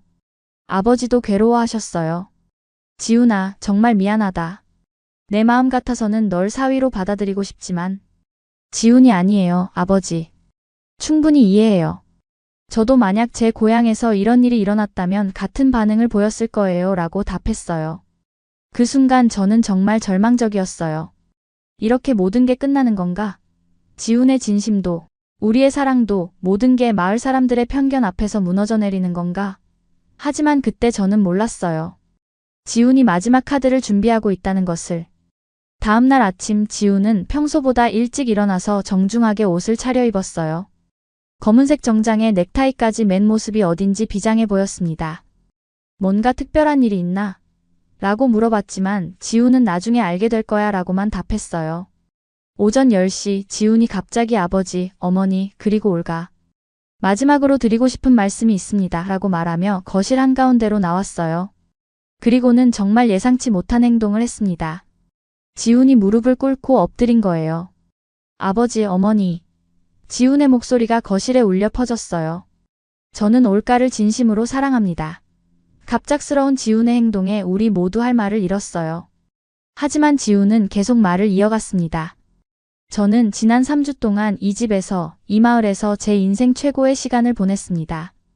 아버지께서는 저에게 진정한 농부의 정신이 무엇인지 가르쳐 주셨고, 어머니께서는 모정이 얼마나 위대한지 보여주셨습니다. 지훈의 목소리가 떨렸지만 의지는 확고했어요. 그리고 무엇보다 벨라루스 사람들의 따뜻한 마음을 알게 되었습니다. 비록 지금은 오해와 편견 때문에 어려움이 있지만 저는 포기할 수 없습니다. 아버지가 지훈아, 일어서라고 말씀하셨지만 지훈은 고개를 들지 않았어요. 아버지, 저의 마지막 부탁을 들어주세요. 저에게 1시간만, 단 1시간만 시간을 주세요. 마을 사람들 앞에서 제 진심을 보여드릴 기회를 주세요. 무슨 말이냐? 라고 아버지가 물으시자 지훈이 고개를 들며 결연한 표정으로 말했어요. 저는 마을 광장에 서서 모든 사람들에게 제 마음을 전하고 싶습니다. 그리고 그들의 판단을 받겠습니다. 만약 그 후에도 사람들이 반대한다면 저는 아무 말 없이 떠나겠습니다. 어머니가 걱정스럽게 지훈아, 그럴 필요 없어. 사람들이 뭐라고 할지 몰라라고 말씀하셨지만 지훈은 이미 결심이 서 있었어요. 어머니, 저는 도망치지 않겠습니다. 사랑하는 사람을 위해서라면 어떤 시련도 견딜 수 있어요. 오후 1시, 지훈은 정말로 마을 광장으로 향했어요. 소문이 빠르게 퍼져서 마을 사람들이 하나둘씩 모여들기 시작했습니다. 호기심 반, 걱정 반의 표정들이었어요. 저희 가족도 뒤따라갔고 곧 광장에는 100명이 넘는 사람들이 모였습니다. 지훈은 광장 중앙에 서서 깊게 숨을 쉬더니 큰 목소리로 말하기 시작했어요. 안녕하세요, 여러분.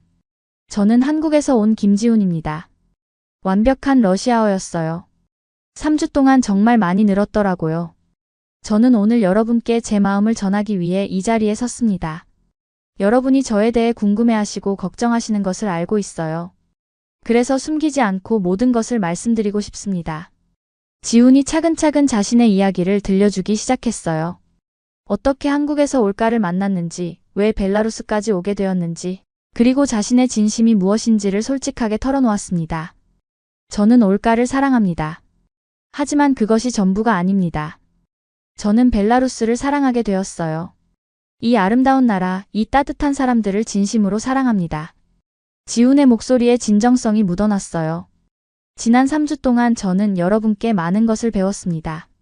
진정한 가족애가 무엇인지, 이웃을 사랑한다는 것이 무엇인지, 전통을 지킨다는 것이 얼마나 소중한지를 알게 되었어요. 그때 마을 사람 중 한 명이 소리쳤어요. 그럼 왜 우리 올가를 데려가려고 하느냐? 지훈이 그 사람을 바라보며 단호하게 답했어요. 저는 올가를 데려가려는 것이 아닙니다. 제가 여기에 남겠습니다. 그 말에 광장이 술렁였어요. 지훈이 계속 말했습니다. 저는 벨라루스에서 살면서 이 나라의 발전에 기여하고 싶어요. 한국과 벨라루스를 잇는 다리가 되어서 두 나라가 더욱 가까워지도록 돕고 싶습니다.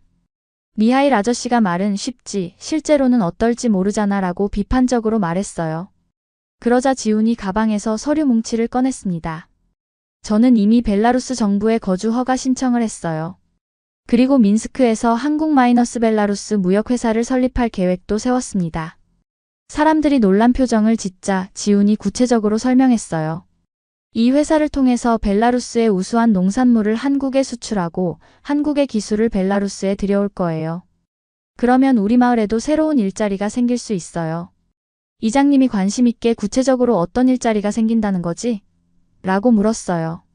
지훈이 농산물 가공 공장, 포장센터, 물류 창고 등이 필요할 거예요.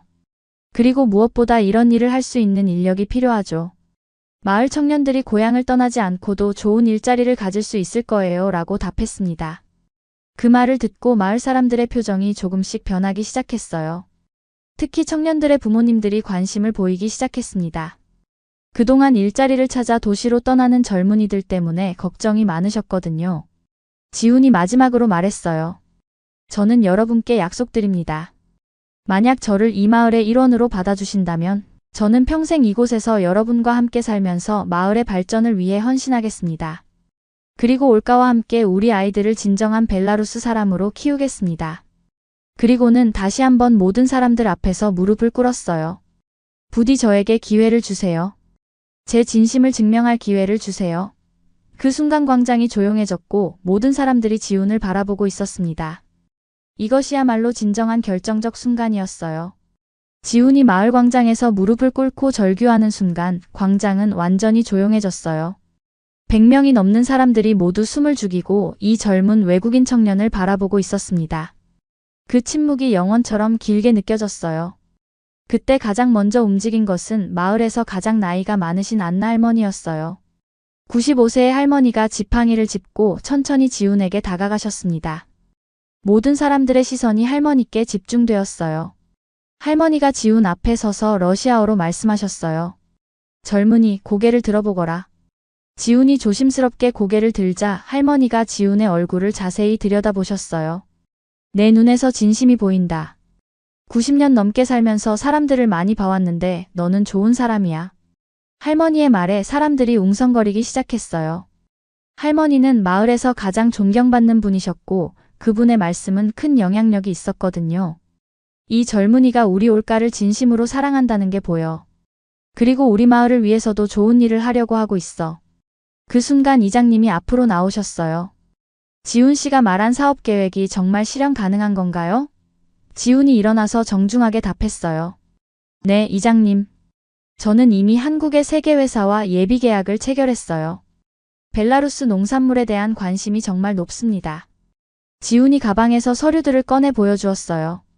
이것은 한국 대형마트 체인과의 협상 자료입니다. 그리고 이것은 벨라루스 정부의 투자 허가 예비 승인서고요. 저는 빈말을 하지 않았어요. 마을의 젊은 아버지 중 한 분인 알렉세이가 정말 우리 마을에 일자리가 생길 수 있나요? 우리 아들도 도시로 떠나지 않고 여기서 일할 수 있을까요? 라고 간절하게 물었어요. 지훈이 확신에 찬 목소리로 답했어요. 네, 약속드립니다. 첫 해에는 최소 50개의 일자리를 만들 계획이에요.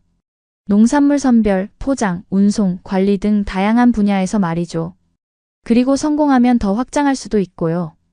그때 미하일 아저씨가 여전히 의심스러운 표정으로 말했어요.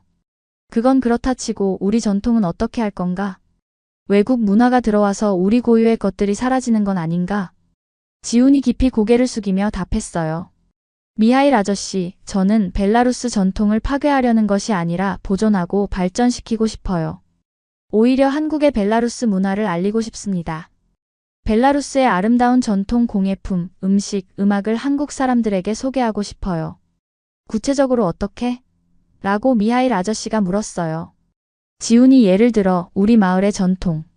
자수기법을 한국에 소개해서 한국 여성들이 배울 수 있게 하고 싶어요.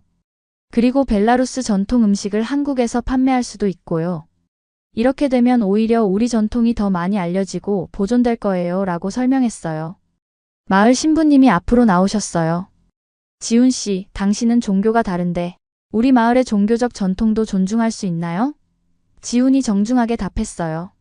신부님, 저는 불교도이지만 모든 종교는 사랑과 평화를 추구한다고 믿어요. 저는 우리 아이들에게 두 종교의 가르침을 모두 전해주고 싶어요. 불교의 자비와 기독교의 사랑을 함께 말이죠. 신부님이 고개를 끄덕이시며 그런 마음가짐이라면 문제 없을 것 같습니다. 라고 말씀하셨어요. 그때 마을의 몇몇 청년들이 박수를 치기 시작했어요. 지훈 씨 말이 맞아요. 우리도 고향에서 좋은 일자리를 갖고 싶어요. 외국 문화와 교류하는 것도 나쁘지 않을 것 같아요. 점점 더 많은 사람들이 지훈을 지지하는 목소리를 내기 시작했어요. 특히 젊은 부모들과 청년들이 적극적으로 지지를 표현했습니다. 마을에서 두 번째로 나이가 많으신 이반 할아버지가 일어나셨어요. 나도 이 젊은이를 지지한다. 요즘 젊은이들 중에 이런 진심을 가진 사람이 몇이나 되겠나? 그리고 우리 마을에도 새로운 바람이 필요해. 이장님이 사람들을 정리하시며 말씀하셨어요.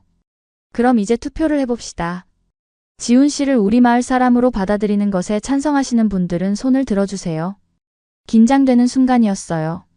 처음에는 몇 명이 조심스럽게 손을 들더니 점점 더 많은 사람들이 손을 들기 시작했어요.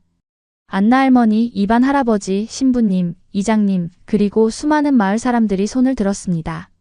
최종 집계 결과 전체 100명 중 78명이 찬성표를 던졌어요. 압도적인 승리였습니다. 그 순간 광장에서 큰 박수가 터져나왔고 지훈은 감격에 눈물을 흘렸어요. 이장님이 공식적으로 선언하셨어요. 김지훈 씨를 우리 마을의 새로운 구성원으로 받아들입니다. 그 순간 마을 사람들이 환호성을 지르며 지훈을 둘러쌌어요. 가장 감동적이었던 것은 미하일 아저씨의 반응이었어요. 그동안 가장 강하게 반대하셨던 분이 지훈에게 다가와서 손을 내밀며 젊은이, 내가 오해했다. 잘 부탁한다고 말씀하신 거예요. 지훈이 모든 사람들 앞에서 다시 한번 깊이 절하며 감사합니다. 평생 여러분의 신뢰를 저버리지 않겠습니다. 라고 다짐했어요. 아버지와 어머니도 감격해 하셨어요. 아버지가 지훈의 어깨에 손을 올리시며 지훈아, 이제 정말 우리 아들이구나 라고 말씀하셨고 어머니는 눈물을 흘리시며 지훈을 끌어안으셨어요. 저도 기쁨의 눈물을 흘렸어요. 불가능해 보였던 일이 현실이 된 순간이었습니다. 마을 사람들의 편견과 반대를 지훈의 진정성과 구체적인 계획이 완전히 뒤바꾼 거예요. 그날 저녁 마을 전체가 축제 분위기였어요. 사람들이 자발적으로 음식을 준비해서 광장에서 큰 잔치가 열렸습니다. 지훈은 마을의 영웅이 되어 있었어요. 모든 사람들이 지훈과 악수하고 축하 인사를 건네고 앞으로의 계획에 대해 관심 있게 물어봤어요. 무엇보다 기뻤던 것은 마을 청년들의 반응이었어요. 지훈 형, 정말 우리한테 일자리 만들어 주실 거죠? 저도 회사 일 도와드릴 수 있어요. 같은 적극적인 관심을 보여줬거든요. 그렇게 지훈의 두 번째 시도는 완전한 성공으로 끝났어요. 하지만 이것은 시작에 불과했습니다. 지훈이 마을 사람들의 승인을 받은 그날 이후 정말 놀라운 변화들이 일어나기 시작했어요. 마을 전체의 분위기가 완전히 바뀌었을 뿐만 아니라 구체적이고 실질적인 변화들도 눈에 보이게 나타났거든요. 가장 먼저 변한 것은 마을 사람들의 태도였어요. 그동안 지훈을 경계하던 사람들도 이제는 친근하게 다가와서 인사를 건네고 심지어 집으로 초대해서 식사를 대접하기까지 했어요. 특히 미하일 아저씨는 완전히 달라지셨어요. 지훈아, 내가 처음에 너를 오해했다. 정말 미안하다고 진심으로 사과하시더니 앞으로 내가 사업할 때 필요한 게 있으면 언제든 말해라. 내가 이 마을에서 40년 넘게 살았으니까 도움이 될 거야 라고 적극적으로 지원을 약속하셨어요. 더 놀라운 것은 지훈이 약속한 사업 계획이 정말로 빠르게 진행되기 시작한 것이었어요. 마을 광장에서 선언한 지 불과 일주일 만에 지훈은 한국에서 첫 번째 바이어를 데려왔거든요. 한국의 대형 유통업체 관계자 2명이 우리 마을을 직접 방문한 거예요. 김대리가 이야기한 벨라루스 농산물을 직접 보고 싶어서 왔습니다. 라며 정말로 진지한 관심을 보였어요. 그들은 마을의 감자, 당근, 양배추 등을 직접 보고 품질을 확인한 후 정말 우수한 품질이네요. 한국 시장에서 충분히 경쟁력이 있을 것 같아요. 라고 평가했습니다. 더욱 구체적인 것은 그들이 가져온 계약서였어요. 첫 해에 우리 마을에서 생산되는 농산물의 30%를 한국으로 수출하는 계약이었거든요. 계약 금액만 해도 마을 전체 농업소득의 50%에 해당하는 엄청난 규모였어요. 이장님이 정말 이런 큰 계약이 성사될 줄 몰랐네. 지훈 씨가 정말 대단한 일을 해냈어 라며 감탄하셨어요. 아버지도 젊은이가 말만 하는 게 아니라 정말 실력이 있구나라고 지훈을 다시 보게 되셨고요. 하지만 더 중요한 변화는 마을 청년들에게 일어났어요. 그동안 일자리가 없어서 도시로 떠날 생각만 하던 청년들이 이제는 고향에서 미래를 계획하기 시작한 거예요. 알렉세이의 아들 드미트리가 대표적인 예였어요. 23살로 대학을 졸업하고 민스크에서 일자리를 찾고 있던 그가 지훈 형, 저도 회사 일 도와드리고 싶어요. 저는 농업 전공이라서 품질 관리나 농산물, 가공 쪽에 도움이 될 수 있을 것 같아요 라며 적극적으로 참여 의사를 밝혔어요. 지훈이 물론이죠. 드미트리 씨 같은 전문 지식을 가진 분이 꼭 필요해요 라며 즉시 받아들였고 그 자리에서 구체적인 업무 분담까지 논의했어요. 비슷한 일들이 연쇄적으로 일어났어요. 물류 전공을 한 이반의 아들 안톤, 경영학을 공부한 마리아, 외국어에 능통한 엘레나까지 하나둘씩 지훈의 사업에 참여하겠다고 나선 거예요. 가장 감동적이었던 것은 마을 여성들의 반응이었어요. 그동안 집안일만 하시던 아주머니들이 지훈의 사업 계획을 듣고는 우리도 뭔가 도울 일이 없을까? 라며 적극적인 관심을 보이신 거예요. 특히 전통 자수에 능한 아주머니들이 모여서 한국 사람들이 정말 우리 자수에 관심을 보일까? 라고 물어보셨을 때 지훈이 한국에서 가져온 자료들을 보여드렸어요. 한국에서는 핸드메이드 제품에 대한 관심이 정말 높아요. 특히 전통적인 기법으로 만든 제품들은 매우 비싸게 팔려요 라고 설명하자 아주머니들의 눈이 반짝였어요. 그럼 우리가 만든 자수 제품을 한국에 팔 수 있다는 거네? 얼마나 받을 수 있을까? 같은 구체적인 질문들이 쏟아져 나왔어요. 지훈이 한 작품당 최소 $100에서 $300까지도 받을 수 있어요 라고 답하자 아주머니들이 깜짝 놀라셨어요. 그날부터 마을 아주머니들 사이에서 자수 열풍이 불기 시작했어요. 우리도 한국에 우리 작품을 팔 수 있다니. 정말 좋은 기회네. 하며 서로 기법을 가르쳐주고 새로운 디자인을 연구하기 시작하셨거든요. 지훈의 영향은 마을 아이들에게까지 미쳤어요. 그동안 한국에 대해 전혀 관심이 없던 아이들이 이제는 지훈, 삼촌, 한국어 가르쳐주세요. 한국은 어떤 나라예요? 하며 호기심을 보이기 시작한 거예요. 지훈은 마을 학교에서 일주일에 2번씩 한국어와 한국 문화를 가르치는 자원봉사를 시작했어요. 아이들이 안녕하세요, 감사합니다 같은 기본적인 한국어를 배우면서 정말 즐거워하는 모습을 보니까 뿌듯했어요. 더 놀라운 것은 인근 마을들의 반응이었어요. 우리 마을의 변화 소식이 퍼지자 다른 마을 사람들도 관심을 보이기 시작한 거예요. 그 한국 청년이 정말 대단한 일을 하고 있다더라. 우리 마을에도 그런 기회가 있으면 좋겠다 같은 이야기들이 들려왔어요. 심지어 지역 신문에서 취재 요청이 오기도 했어요. 한국 청년이 벨라루스 시골 마을에서 일으킨 기적이라는 제목으로 기사를 쓰고 싶다는 거였어요. 지훈은 처음에는 부담스러워했지만 이런 식으로 홍보가 되면 사업에도 도움이 되고 다른 지역에도 좋은 영향을 미칠 수 있을 것 같아요 라며 인터뷰에 응했어요. 기사가 나간 후의 반응은 정말 뜨거웠어요. 벨라루스 전국에서 문의 전화가 쇄도했고 한국 대사관에서도 연락이 왔어요. 정말 좋은 일을 하고 계시네요. 양국 관계 발전에 큰 도움이 될 것 같아요 라며 공식적인 지원을 약속하기도 했고요. 가장 기뻤던 것은 저희 부모님의 변화였어요. 아버지가 지훈아, 네가 정말 우리 마을의 은인이 되었구나. 나도 처음에 너를 오해했던 게 부끄럽다라고 진심으로 고백하셨고 어머니도 지훈이 덕분에 우리 마을이 이렇게 활기차게 변했어. 정말 고맙다라며 눈시울을 적시셨어요. 하지만 무엇보다 저에게 가장 소중했던 것은 지훈과 제가 이제 정말로 함께 미래를 계획할 수 있게 되었다는 것이었어요. 마을 사람들의 축복 속에서 우리의 사랑도 더욱 확고해졌고 구체적인 결혼 계획도 세울 수 있게 되었거든요. 이 모든 변화가 불과 한 달 만에 일어난 일이었어요. 정말 믿기 어려운 속도였지만 지훈의 진정성과 구체적인 실행력이 만들어낸 기적이었다고 생각해요. 알겠습니다. 너무 비현실적인 사업 성공 이야기보다는 더 현실적이고 감동적인 인간적인 이야기로 수정하겠습니다. 지훈이 마을 사람들의 승인을 받은 후 6개월이 지나자 조용했던 변화들이 서서히 나타나기 시작했어요. 거창한 사업적 성공보다는 사람들의 마음과 생각이 바뀌는 더 소중한 변화들이었죠. 가장 먼저 느낀 변화는 마을 분위기였어요. 그동안 외부인에 대해 경계심이 많았던 마을 사람들이 점점 열린 마음을 갖게 되신 거예요. 지훈이를 보니까 외국 사람들도 우리와 다르지 않구나라는 생각을 하시게 된 거죠. 특히 젊은 엄마들의 반응이 인상적이었어요. 처음에는 우리 딸들까지 외국으로 시집가면 어떻게 하나라며 걱정하셨는데 이제는 아이들이 외국어도 배우고 다른 문화도 알면 좋을 것 같네라고 말씀하시더라고요. 지훈이 마을 아이들에게 한국어를 가르치는 것도 처음에는 시험 삼아 시작한 일이었는데 아이들이 정말 좋아해서 지속되게 되었어요. 안녕하세요, 고맙습니다 같은 간단한 인사말부터 시작해서 이제는 한국 동요까지 부를 수 있게 되었거든요.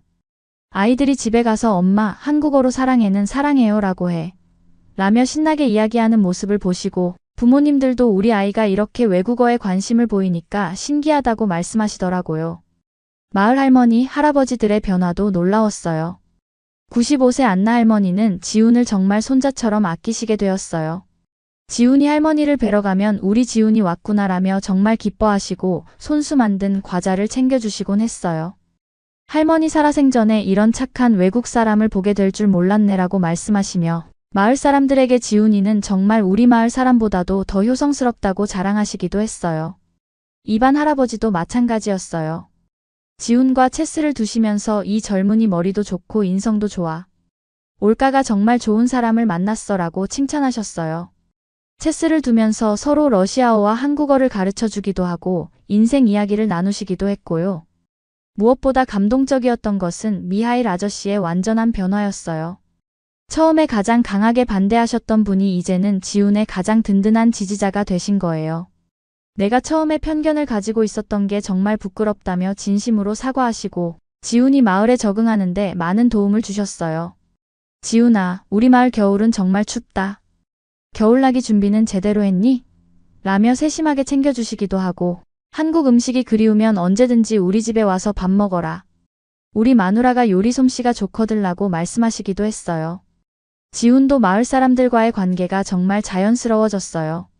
이제는 러시아어도 많이 늘어서 마을 할아버지들과 농담도 주고받고 젊은 아버지들과는 농사 이야기도 나누고 아주머니들과는 요리 이야기도 할 수 있게 되었거든요. 특히 마을 교회에서의 지훈의 모습이 인상적이었어요. 종교는 다르지만 마을 공동체의 일원으로서 교회 행사에 참여하고 교회 청소나 마을 봉사활동도 자연스럽게 함께했어요. 신부님도 종교를 초월한 진정한 신앙심을 보여주는 좋은 청년이라고 칭찬하셨고요. 가장 뜻깊었던 것은 지훈이 마을의 역사와 전통에 진심으로 관심을 보인 것이었어요.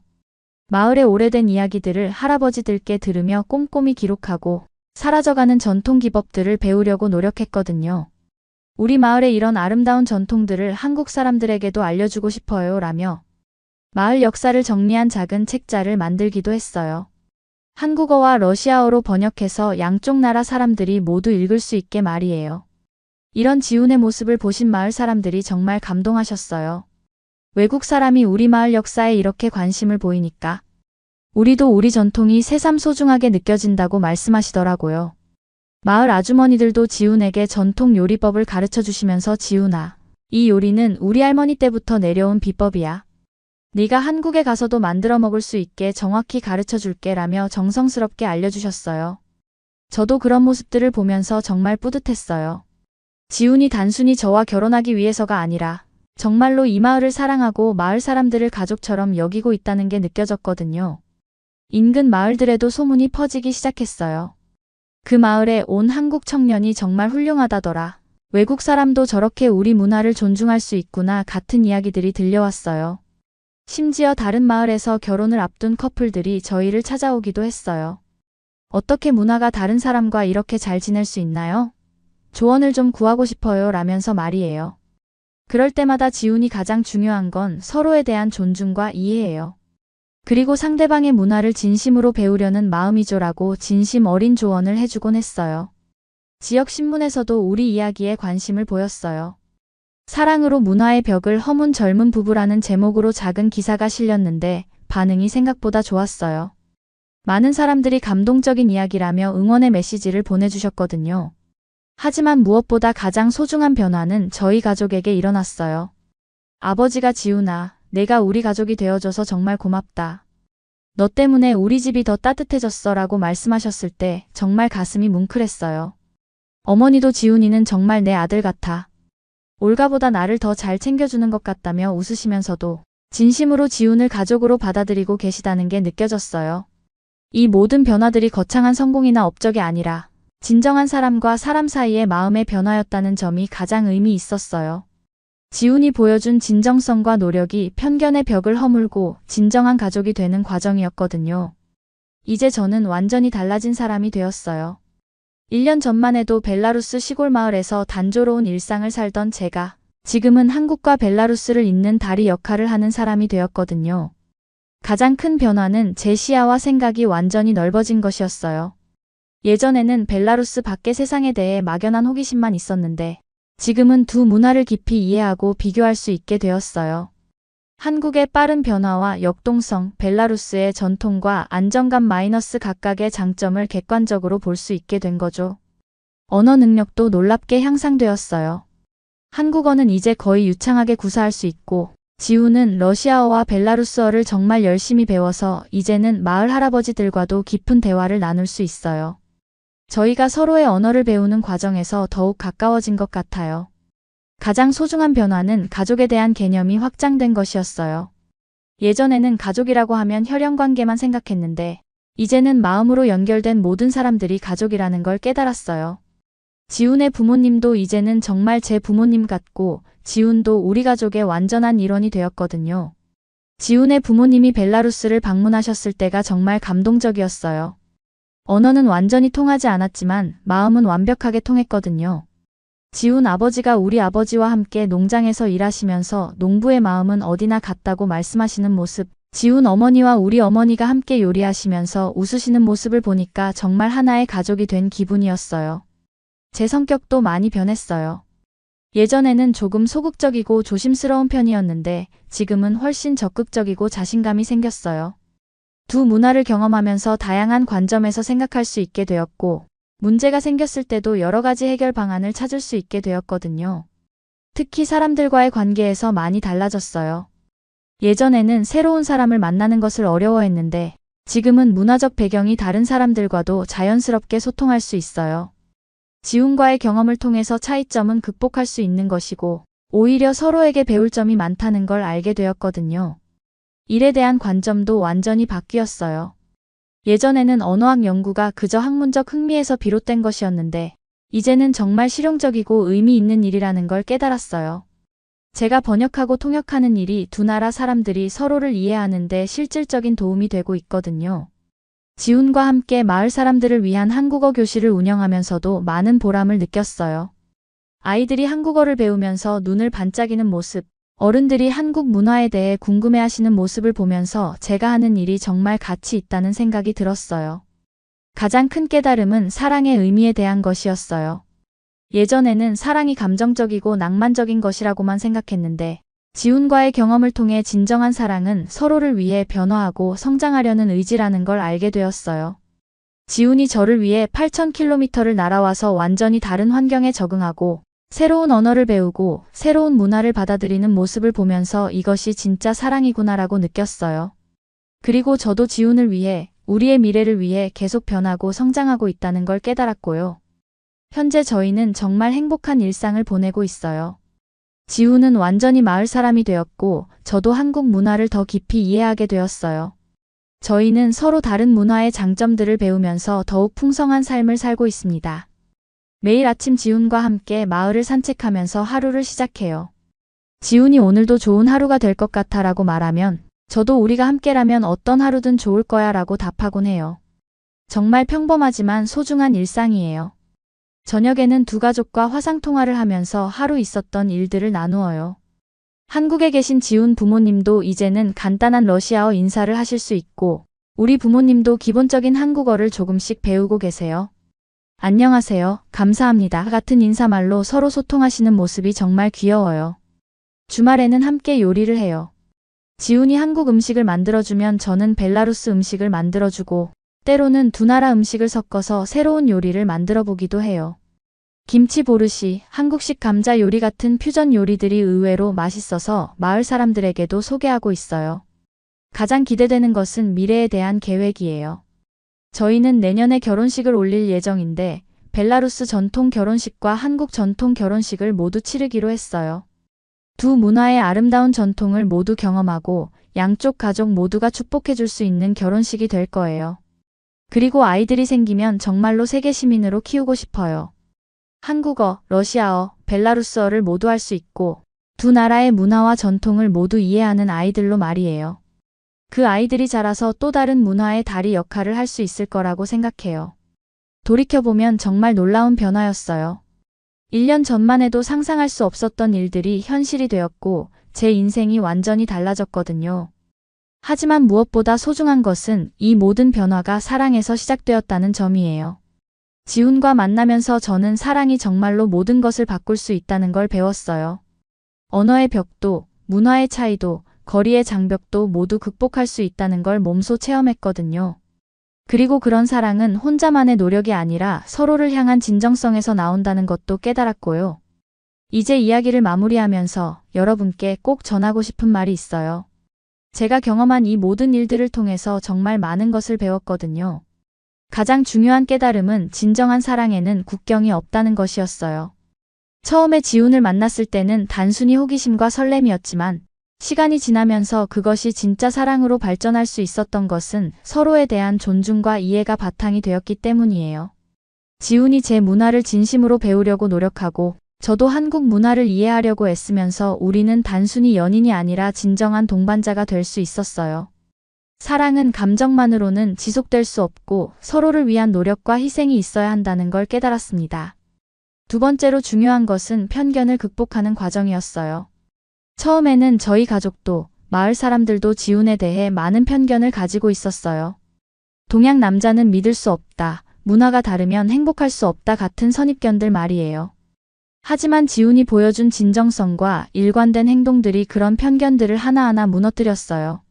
말로만 하는 것이 아니라 행동으로 증명했기 때문이에요. 농장 일을 도우며 성실함을 보여주고 마을 어른들께 예의를 지키며 인성을 증명하고 무엇보다 저와 제 가족을 진심으로 사랑한다는 것을 행동으로 보여주었거든요. 이 과정에서 저는 편견이라는 것이 얼마나 위험하고 불필요한 것인지 깨달았어요. 사람을 국적이나 외모, 문화적 배경으로 판단하는 것이 아니라 그 사람의 진정한 마음과 인성을 봐야 한다는 것을 배웠습니다. 세 번째는 가족의 진정한 의미에 대한 깨달음이었어요. 가족이라는 것이 단순히 혈연관계만을 의미하는 것이 아니라 서로를 진심으로 사랑하고 아끼는 마음에서 만들어진다는 걸 알게 되었어요. 지훈이 우리 가족의 일원이 되는 과정을 지켜보면서 그리고 제가 지훈의 가족들에게 받아들여지는 경험을 하면서 진정한 가족의 의미를 깨달았습니다. 지금 지훈의 부모님은 정말 제 부모님처럼 느껴지고 지훈도 우리 가족에게는 없어서는 안 될 소중한 존재가 되었어요. 네 번째는 문화 교류의 아름다움이었어요. 서로 다른 문화가 만나면 갈등이 생기는 것이 아니라 오히려 더 풍부하고 아름다운 문화가 만들어진다는 것을 경험했어요. 한국 문화의 역동성과 벨라루스 문화의 전통적 안정감이 만나서 정말 조화로운 삶을 만들어내고 있거든요. 마을 아이들이 한국어를 배우면서 더 넓은 세상에 대한 호기심을 갖게 되고 한국 사람들이 벨라루스 문화에 관심을 보이면서 우리 전통의 가치를 재발견하게 되는 모습을 보면서 문화 교류가 얼마나 소중한 일인지 깨달았어요. 다섯 번째는 꿈을 포기하지 않는 것의 중요성이에요. 처음에 지훈과 헤어졌을 때 저는 모든 것이 끝났다고 생각했어요. 주변의 반대와 현실적인 어려움들 앞에서 포기하고 싶었거든요. 하지만 지훈이 포기하지 않고 끝까지 노력했기 때문에 지금의 행복이 가능했어요. 만약 그때 지훈이 역시 안 되는구나라고 포기했다면 우리는 지금 이렇게 행복할 수 없었을 거예요. 진정으로 소중한 것을 위해서는 끝까지 노력해야 한다는 것을 배웠습니다. 마지막으로 가장 중요한 것은 진정성이라는 점이에요. 지훈이 성공할 수 있었던 가장 큰 이유는 모든 것이 진심에서 우러나온 행동이었기 때문이에요. 계산적이거나 의도적인 것이 아니라 정말로 저를 사랑하고 우리 가족을 사랑하는 마음에서 나온 자연스러운 행동들이었거든요. 사람들은 진심을 알아봐요. 아무리 말을 잘하고 겉으로 좋은 모습을 보여도 진짜 마음이 없으면 결국 들통나게 되어 있어요. 하지만 진정성이 있으면 언어가 서툴고 문화가 달라도 마음은 통할 수 있다는 것을 지훈이 증명해 보였어요. 이제 여러분께 질문을 드리고 싶어요. 혹시 여러분 주변에도 이런 따뜻한 사랑 이야기가 있으신가요? 문화의 벽을 넘어선 아름다운 만남이나 편견을 극복한 감동적인 이야기가 있다면 댓글로 들려주세요. 아니면 지금 국제 연애를 하고 계시거나 고민하고 계신 분들이 있으신가요? 제 경험이 조금이라도 도움이 되었으면 좋겠어요. 가장 중요한 것은 서로에 대한 존중과 진정성이라는 것을 꼭 기억해 주세요. 그리고 결혼을 앞두고 계시거나 가족의 반대로 고민하고 계신 분들께도 말씀드리고 싶어요. 때로는 시간이 필요할 수도 있고 더 많은 노력이 필요할 수도 있어요. 하지만 진정한 사랑이라면 반드시 길이 열릴 거라고 믿어요. 저희 이야기가 전 세계 모든 커플들에게 희망과 용기를 줄 수 있었으면 좋겠어요. 사랑에는 정말로 국경이 없고 진정성이 있다면 어떤 어려움도 극복할 수 있다는 것을 보여드리고 싶었거든요.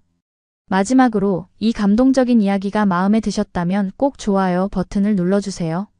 그리고 구독도 잊지 말아주시고요. 이런 아름다운 사랑 이야기들이 더 많은 사람들에게 전해질 수 있도록 공유도 부탁드립니다. 여러분의 소중한 댓글도 정말 기대돼요. 어떤 부분이 가장 감동적이었는지, 어떤 교훈을 얻으셨는지, 그리고 여러분만의 특별한 사랑 이야기도 들려주세요. 저희 이야기처럼 여러분의 이야기도 누군가에게는 큰 힘이 될 수 있을 거예요. 사랑하는 여러분, 오늘도 행복한 하루 보내세요. 그리고 여러분 모두에게도 아름다운 사랑이 가득하기를 진심으로 바랍니다. 긴 시간 제 이야기를 들어주셔서 정말 감사합니다.